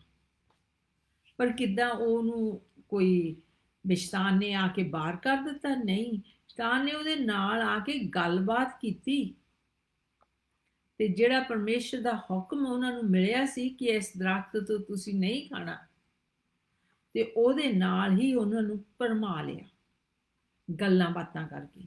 ਤੇ ਅਸੀਂ ਸੋਚਦੇ ਹੁੰਨੇ ਕਈ ਵਾਰੀ ਅਸੀਂ ਖਰੇ ਲੜਾਈਆਂ ਦੇ ਵਿੱਚ ਹਾਰ ਗਏ। ਲੜਾਈਆਂ 'ਚ ਨਹੀਂ, ਕਈ ਵਾਰੀ ਅੱਖਰਾਂ ਦੇ ਨਾਲ ਹੀ ਸਾਡੇ ਤੇ ਬੈਰੀ ਪਰਤਾਵੇ ਲੈ ਆਉਂਦਾ ਆ। ਤੇ ਉਸ ਪਰਤਾਵੇ ਦੇ ਨਾਲ ਹੀ ਜਦੋਂ ਉਹ ਕਮਜ਼ੋਰ ਪੈ ਗਿਆ, ਆਪਣੀ ਨਿਗਾਹ ਤੇ ਭਰੋਸਾ ਰੱਖਣ ਲੱਗ ਪਿਆ ਵੀ ਇਹ ਚੀਜ਼ ਸੋਹਣੀ ਆ, ਪਰਮੇਸ਼ਰ ਦੇ ਵਚਨ ਦੇ ਉੱਤੋਂ ਆਪਣੀਆਂ ਅੱਖਾਂ ਚੱਕ ਲਈਆਂ, ਆਪਣਾ ਧਿਆਨ ਚੱਕ ਲਿਆ ਤੇ ਉਹਨੇ ਧੋਖਾ ਖਾ ਲਿਆ। ਪਰਮੇਸ਼ਰ ਦਾ ਵਚਨ ਕੀ ਸੀ? ਪਰਮੇਸ਼ਰ ਦਾ ਵਚਨ ਸੀ ਕਿ ਇਸ ਦਰਖਤ ਤੋਂ ਤੂੰ ਨਾ ਖਾਏ, ਜਿੱਦਣ ਤੂੰ ਖਾਧਾ ਤੂੰ ਮਰ ਜਾਣਾ ਹੈ। ਇਦੋਂ ਕਲੀਅਰ ਮੇਰੇ ਖਿਆਲ ਕੋਈ ਅੱਖਰ ਨਹੀਂ ਹੋ ਸਕਦਾ ਸੀ। ਸੋ ਪਰਮੇਸ਼ਰ ਨੇ ਉਹਨੂੰ ਬਹੁਤ ਵੱਡੀ ਅਥਾਰਟੀ, ਰਾਜ ਦਿੱਤਾ ਸੀ ਦੁਨੀਆ ਬਣਾ ਕੇ, ਇਹ ਸਭ ਕੁਝ ਤੇਰਾ ਹੈ। ਤੇ ਪਰ ਉਹ ਇਸ ਗੱਲ ਦੇ ਵਿੱਚ ਕਮਜ਼ੋਰ ਪੈ ਗਿਆ, ਬੈਰੀ ਦੀਆਂ ਗੱਲਾਂ ਦੇ ਵਿੱਚ ਆ ਗਿਆ। ਜਦੋਂ ਬੈਰੀ ਆ ਕੇ ਸਾਡੇ ਕੰਨ ਦੇ ਵਿੱਚ ਕੋਈ ਗੱਲ ਕਰਦਾ ਆ, ਸਾਨੂੰ ਸੋਚਣ ਦੀ ਲੋੜ ਆ, ਧਿਆਨ ਦੇਣ ਦੀ ਲੋੜ ਆ, ਸੀ ਇਸ ਗੱਲ ਨੂੰ ਸੁਣ ਕੇ ਕਿਹੜਾ ਫੈਸਲਾ ਕਰਨ ਲੱਗੇ। ਅੱਜ ਵੀ ਬੈਰੀ ਸਾਡੇ ਨਾਲ ਗੱਲਾਂ ਆ ਕੇ ਕਰਦਾ। ਫਿਰ ਇੱਥੇ ਉਹ ਤਾਂ ਹਾਰ ਗਿਆ ਕਿਉਂਕਿ ਉਹਨੇ ਪਰਮੇਸ਼ਰ ਦੇ ਵਚਨ ਨੂੰ ਧਿਆਨ ਨਹੀਂ ਦਿੱਤਾ, ਬੈਰੀ ਦੇ ਵਚਨਾਂ ਤੇ ਧਿਆਨ ਲਾ ਲਿਆ। ਬਹੁਤ ਵਾਰੀ ਅੱਜ ਸਾਡੀ ਲੜਾਈ ਵੀ ਇਸੇ ਤਰ੍ਹਾਂ ਹੈ ਤੇ ਇਸੇ ਤਰ੍ਹਾਂ ਹਿਊਮਨ ਬੀਇੰਗ ਹਾਰ ਜਾਂਦੇ ਆ। ਪਰ ਪਰਮੇਸ਼ਰ ਦੀ ਵਡਿਆਈ ਹੋਵੇ ਕਿ ਉਹਨੇ ਹਾਰੇ ਨਹੀਂ ਰਹਿਣ ਦਿੱਤੇ। ਉਹਨੇ ਯਿਸੂ ਮਸੀਹ ਨੂੰ ਇਸ ਦੁਨੀਆ ਵਿੱਚ ਭੇਜ ਦਿੱਤਾ, ਮੇਰੇ ਲਈ ਤੇ ਤੁਹਾਡੇ ਲਈ ਤੇ ਜਿੰਨੇ ਵੀ ਆਉਣ ਵਾਲੇ ਆ ਜਾਂ ਆ ਚੁੱਕੇ ਆ, ਜਿਨ੍ਹਾਂ ਨੇ ਵੀ ਧਰਤੀ ਤੇ ਜ਼ਮੀਨ ਤੇ ਜਨਮ ਲੈ ਲਿਆ ਆ, ਉਹਨਾਂ ਸਾਰਿਆਂ ਲਈ ਆਪਣੇ ਖੂਨ ਦੀ, ਆਪਣੇ ਸਰੀਰ ਦੀ ਕੁਰਬਾਨੀ ਦੇਤੀ, ਮੌਤ ਦੇ ਸਾਡੇ ਵਾਸਤੇ ਚੱਕ ਲਈ ਤਾਂ ਕਿ ਅਸੀਂ ਜਿੱਤ ਸਕੀਏ। ਹੁਣ ਜਿਹੜੀ ਚਰਚ ਆ, ਚਰਚ ਇੱਕ ਬਿਲਡਿੰਗ ਨਹੀਂ ਰਹਿ ਗਈ। ਚਰਚ ਆਪਾਂ ਜੇ ਘਰੋਂ ਬਾਹਰ ਖੜੇ ਆ, ਜਿੱਥੇ ਥੋੜੇ ਲੋਕ ਜਿਹੜੇ ਵਿਸ਼ਵਾਸੀ ਆ, ਯਿਸੂ ਮਸੀਹ ਦੇ ਨਾਂ ਦੇ ਵਿੱਚ ਬੈਠੇ ਆ, ਤੋਬਾ ਕਰ ਕੀਤੀ ਆ ਤੇ ਯਿਸੂ ਮਸੀਹ ਦੇ ਖੂਨ ਦੇ ਨਾਲ ਧੋਤੇ ਆ, ਉਹਨਾਂ ਨੂੰ ਚਰਚ ਕਿਹਾ ਜਾਂਦਾ ਹੈ। ਉਹ ਕਿਸੇ ਬਿਲਡਿੰਗ 'ਚ ਵੀ ਇਕੱਠੇ ਹੋ ਸਕਦੇ ਆ, ਬਾਹਰ ਵੀ ਇਕੱਠੇ ਹੋ ਸਕਦੇ ਆ, ਪਰ ਉਹ ਕੀ ਆ? ਉਹ ਪਰਮੇਸ਼ਰ ਨੇ ਜਿਹੜਾ ਇੱਕ ਪਰਿਵਾਰ ਬਣਾਇਆ, ਅਸੀਂ ਉਹਦੀ ਕਲੀਸਿਆ ਕਹਾਈ ਜਾਂਦੇ ਹਾਂ। ਕਰਕੇ ਯਿਸੂ ਮਸੀਹ ਕਹਿੰਦਾ ਤੁਸੀਂ, ਮੈਂ ਸੈਰੋਂ ਤੇ ਤੁਸੀਂ ਮੇਰਾ ਸਰੀਰ ਹੋ। ਸੋ ਜਿਹੜੀ ਕਲੀਸਿਆ ਆ ਉਹ ਇਸੇ ਤਰ੍ਹਾਂ ਆ। ਆਪਾਂ ਬਹੁਤ ਵਾਰੀ ਲੋਕ ਇੱਦਾਂ ਕਹਿੰਦੇ ਮੈਂ ਚਰਚ ਨੂੰ ਗਿਆ ਸੀਗਾ। ਚਰਚ ਦੇ ਵਿੱਚ, ਬਿਲਡਿੰਗ ਦੇ ਵਿੱਚ ਜਿਹੜੇ ਲੋਕ ਆ ਉਹ ਚਰਚ ਆ। ਤੁਸੀਂ ਘਰ ਵਿੱਚ ਵੀ ਲੋਕੀ ਇਕੱਠੇ ਹੋ ਸਕਦੇ, ਸੰਗਤੀ ਕਰ ਸਕਦੇ ਆ, ਛੋਟੀ ਬਿਲਡਿੰਗ ਹੋ ਸਕਦੀ, ਵੱਡੀ ਬਿਲਡਿੰਗ ਹੋ ਸਕਦੀ, ਬਾਹਰ ਹੋ ਸਕਦੇ, ਪਾਰਕ ਵਿੱਚ, ਉੱਥੇ ਹੀ ਉਹ ਚਰਚ ਆ। ਸੋ ਤੁਸੀਂ ਇਸ ਚੀਜ਼ ਦਾ ਬਹੁਤ ਖਿਆਲ ਰੱਖਣਾ। ਤੁਸੀਂ ਚਰਚ ਦੇ ਮੈਂਬਰ ਬਣਨਾ ਹੈ ਜਿਹੜੀ ਪਰਮੇਸ਼ਰ ਦੀ ਬਾਡੀ ਆ। ਫਿਰ ਤੁਸੀਂ ਉਸ ਨਾਂ ਦੇ ਵਿੱਚ ਫਤਿਹ ਪਾ ਲੈਂਦੇ ਆ, ਜਿਹੜਾ ਕਿਹੜਾ ਨਾਂ ਆ? ਯਿਸੂ ਮਸੀਹ। ਬਹੁਤ ਸਾਰੇ ਲੋਕ ਆਪਣੇ ਕੰਮਾਂ ਤੇ ਭਰੋਸਾ ਰੱਖਦੇ, ਕ੍ਰਿਸਚਨ ਹੋਣ ਤੋਂ ਬਾਅਦ ਦੀ ਗੱਲ ਮੈਂ ਕਰ ਰਹੀ ਹਾਂ। ਉਹ ਕਹਿੰਦੇ ਅਸੀਂ ਪ੍ਰਾਰਥਨਾ ਬਹੁਤ ਕਰਦੇ ਹਾਂ, ਅਸੀਂ ਆਹ ਬਹੁਤ ਕਰਦੇ, ਸਾਰਾ ਕੁਝ ਕਰਨਾ ਚਾਹੀਦਾ ਆ, ਪਰ ਉਹ ਵੀ ਅਸੀਂ ਕੰਮਾਂ ਤੇ ਭਰੋਸਾ ਨਹੀਂ ਰੱਖਣਾ। ਸਿਰਫ ਸਾਡਾ ਭਰੋਸਾ ਯਿਸੂ ਮਸੀਹ ਦੇ ਨਾਂ ਦੇ ਵਿੱਚ ਆ ਤੇ ਉਹਦੀ ਕੁਰਬਾਨੀ ਦੇ ਵਿੱਚ, ਤਾਂ ਅਸੀਂ ਫਤਿਹ ਪਾ ਸਕਦੇ ਹਾਂ। ਫਿਰ ਅਸੀਂ ਹਰੇਕ ਅਥਾਰਟੀ ਨੂੰ ਆਪਣੇ ਕੰਟਰੋਲ ਦੇ ਵਿੱਚ ਲਿਆ ਸਕਦੇ ਹਾਂ, ਕਿਉਂਕਿ ਯਿਸੂ ਮਸੀਹ ਨੇ ਆਪਣਾ ਨਾਂ ਸਾਨੂੰ ਦਿੱਤਾ ਕਿ ਅਸੀਂ ਮੁੜ ਕੇ ਬੈਰੀ ਦੇ ਉੱਤੇ ਉਹਨੂੰ ਕੁਚਲ ਦਈਏ ਤੇ ਜਾਣ ਲਈਏ ਕਿ ਜਿਹੜਾ ਸਾਡੇ ਅੰਦਰ ਵੱਸਦਾ ਉਹ ਕੌਣ ਵਾ? ਯਿਸੂ ਮਸੀਹ, ਪਵਿੱਤਰ ਆਤਮਾ। ਕਿਹਦੇ ਨਾਲੋਂ ਜ਼ਿਆਦਾ ਸ਼ਕਤੀ ਵਾਲਾ ਹੈ? ਜਿਹੜਾ ਦੁਨੀਆ ਵਿੱਚ ਫਿਰਦਾ ਸਾਨੂੰ ਭਰਮਾਉਣ ਵਾਸਤੇ, ਉਹਦੇ ਨਾਲੋਂ ਆਪਣੇ ਕੋਲ ਜ਼ਿਆਦਾ ਸ਼ਕਤੀ ਆਪਾਂ ਪਛਾਣਨਾ ਆ। ਅਸੀਂ ਕਮਜ਼ੋਰ ਨਹੀਂ ਬਣਨਾ ਕਿਸੇ ਤਰ੍ਹਾਂ। ਜਦੋਂ ਬੈਰੀ ਆ ਕੇ ਸਾਡੇ ਤੇ ਦੋਸ਼ ਲਾਉਂਦਾ, ਬੈਰੀ ਆ ਕੇ ਸਾਨੂੰ ਰਾਹ ਦੱਸਦਾ, ਉਹ ਤੋਂ ਧਿਆਨ ਚੱਕ ਕੇ ਆਪਣੇ ਅੰਦਰ ਦੀ ਆਵਾਜ਼ ਨੂੰ ਸੁਣਨਾ, ਤੇ ਫਿਰ ਅਸੀਂ ਮੁਕਾਬਲਾ ਕਰ ਸਕਦੇ ਹਾਂ ਯਿਸੂ Amen. ਮਸੀਹ ਦੇ ਨਾਮ ਵਿੱਚ। ਆਮੇਨ। ਆਮੇਨ। ਆਜੋ ਆਪਾਂ ਪ੍ਰੇ ਕਰੀਏ। Praise the ਜੇ ਤੁਸੀਂ ਅੱਜ ਆਪਣਾ ਰਸਤਾ ਯਿਸੂ ਮਸੀਹ ਨੇ ਠੀਕ ਕਰਨਾ ਚਾਹੁੰਦੇ ਹੋ, Lord. ਜੇ ਤੁਸੀਂ ਵੀ ਚਾਹੁੰਦੇ ਹੋ ਤੁਹਾਡੇ ਪਾਪ ਕ੍ਰਾਸ ਉੱਤੇ ਮੇਖ ਨਾ ਲੱਗ ਜਾਣ ਤੇ ਤੁਹਾਨੂੰ ਮਾਫੀ ਮਿਲ ਜਾਵੇ, ਤੁਸੀਂ ਅੱਜ ਲੈ ਸਕਦੇ ਹੋ। ਜੇ ਤੁਸੀਂ ਚਾਹੁੰਦੇ ਆ ਉਹ ਜਿਹੜਾ ਜ਼ਿਆਦਾ ਸ਼ਕਤੀਮਾਨ ਹੈ ਤੁਹਾਡੇ ਅੰਦਰ ਆ ਕੇ ਰਵੇ, ਤੇ ਤੁਸੀਂ ਅੱਜ ਉਹਨੂੰ ਆਪਣੇ ਦਿਲ ਦੇ ਵਿੱਚ ਸੱਚ ਸਕਦੇ ਹੋ। Praise the Lord. ਆਜੋ ਆਪਾਂ ਪ੍ਰੇ ਕਰੀਏ। ਸਵਰਗੀ ਪਿਤਾ, ਅਸੀਂ ਤੁਹਾਡਾ ਧੰਨਵਾਦ, ਤੁਹਾਡੀ ਵਡਿਆਈ ਕਰਦੇ ਹਾਂ। ਮੈਂ ਆਪਣੇ ਭੈਣ ਭਰਾਵਾਂ ਵਾਸਤੇ ਪ੍ਰੇ ਕਰਦਾ ਸਵਰਗੀ ਪਿਤਾ, ਸਪੈਸ਼ਲੀ ਜਿਹੜੇ ਅੱਜ ਆਪਣਾ ਜੀਵਨ ਤੁਹਾਡੇ ਨਾਲ ਸਹੀ ਕਰਨਾ ਚਾਹੁੰਦੇ ਆ, Yes, Lord. ਤੇ ਸਵਰਗੀ ਪਿਤਾ ਉਹ ਖੁੱਲਾ ਦਿਲ ਲੈ ਕੇ ਤੁਹਾਡੇ ਮੂਹਰੇ ਬੈਠੇ ਆ, ਤੇ ਸਵਰਗੀ ਪਿਤਾ ਤੁਸੀਂ ਉਹਨਾਂ ਦੇ ਪਾਪ ਮਾਫ ਕਰ ਦੇਣੇ, ਉਹਨਾਂ ਨੂੰ ਆਪਣੇ ਬੇਟੇ ਬੇਟੀਆਂ ਬਣਾ ਲੈਣਾ, ਤੇ ਆਪ ਉਹਨਾਂ ਦੇ ਨਾਲ ਆ ਕੇ ਰਹਿਣਾ। ਸਵਰਗੀ ਪਿਤਾ ਅੱਜ ਤੋਂ ਲਾ ਕੇ ਜਿਹੜਾ ਜ਼ਿਆਦਾ ਸ਼ਕਤੀਮਾਨ ਆ ਉਹਨਾਂ ਦੇ ਅੰਦਰ ਬਸੇ, ਤਾਂ ਸਵਰਗੀ ਪਿਤਾ ਉਹਨਾਂ ਦੀ ਮਦਦ ਕਰੇ। Yes. ਸਵਰਗੀ ਪਿਤਾ ਅਸੀਂ ਤੁਹਾਡਾ ਧੰਨਵਾਦ, ਤੁਹਾਡੀ ਵਡਿਆਈ ਕਰਦੇ ਹਾਂ। ਤੁਸੀਂ ਅੱਜ ਕੱਲ੍ਹ ਵੀ ਬੋਰਨ ਅਗੇਨ ਲੋਕਾਂ ਨੂੰ ਕਰਾਉਂਦੇ ਆ, ਤਾਂ ਸਵਰਗੀ ਪਿਤਾ ਆਪਣੇ ਬੇਟੇ ਬੇਟੀਆਂ ਬਣਾਉਂਦੇ ਆ। Amen. ਤਾਂ ਸਵਰਗੀ ਪਿਤਾ ਅਸੀਂ ਉਹਨਾਂ ਵਾਸਤੇ ਪ੍ਰੇ ਕਰਦੇ ਹਾਂ ਸਵਰਗੀ ਪਿਤਾ, ਜਿਹੜੇ ਇਸ ਵੇਲੇ ਬਿਮਾਰ ਆ, ਜਿਨ੍ਹਾਂ ਨੂੰ ਮਿਰੇਕਲ ਦੀ ਲੋੜ ਆ, ਜਾਂ ਘਰ ਦੇ ਵਿੱਚ ਕੋਈ ਕਸਬੈਣ ਆ, ਜਾਂ ਸਵਰਗੀ ਪਿਤਾ ਬਿੱਲ ਨਹੀਂ ਦੇ ਹੁੰਦੇ ਹੈਗੇ, ਤਾਂ ਇੱਦਾਂ ਦੀ ਕੋਈ ਮੁਸੀਬਤ ਹੈ, ਉਹਨਾਂ ਨੂੰ ਮਿਰੇਕਲ ਦੀ ਲੋੜ ਆ, ਤਾਂ ਸਵਰਗੀ ਪਿਤਾ ਅਸੀਂ ਯਿਸੂ ਮਸੀਹ ਦੇ ਨਾਮ ਦੇ ਵਿੱਚ ਮੰਗੇ ਆ।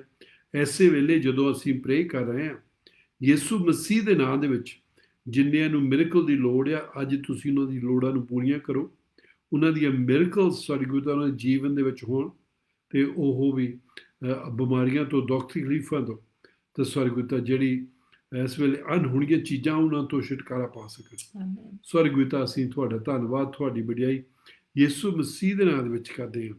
ਆਮੇਨ। Amen. Thank you. ਪ੍ਰਭੂ ਦੀ ਵਡਿਆਈ ਕਰਦੇ ਆ ਕਿ ਪਿਤਾ ਪਰਮੇਸ਼ਰ ਨੇ ਆਪਾਂ ਨੂੰ ਬਹੁਤ ਵੱਡਾ ਅਹੁਦਾ ਦੇ ਦਿੱਤਾ ਹੈ, ਬਹੁਤ ਆਪਣਾ ਨਾਂ ਦੇ ਦਿੱਤਾ, ਆਮੇਨ। ਜਿਹਦੇ ਵਿੱਚ ਅਸੀਂ ਫਤਿਹ ਪਾ ਸਕਦੇ ਹਾਂ। ਪਰ ਨਿਹਚਾ ਕਰਨ ਵਾਲਿਆਂ ਦੇ ਨਾਲ ਨਾਲ ਇਹ ਨਿਸ਼ਾਨ ਹੋਣਗੇ। ਆਮੇਨ। ਸੋ ਆਪਾਂ ਸਾਰਿਆਂ ਨੇ ਨਿਹਚਾ ਕਰਨੀ ਪ੍ਰਭੂ ਯਿਸੂ ਮਸੀਹ ਦੇ ਨਾਮ ਵਿੱਚ, ਤੇ ਉਹਦੀ ਸ਼ਕਤੀ ਲੈ ਕੇ ਤਾਂ ਅਸੀਂ ਬੈਰੀ ਨੂੰ ਹਰਾਉਣਾ ਹੈ। Yeah. ਆਮੇਨ।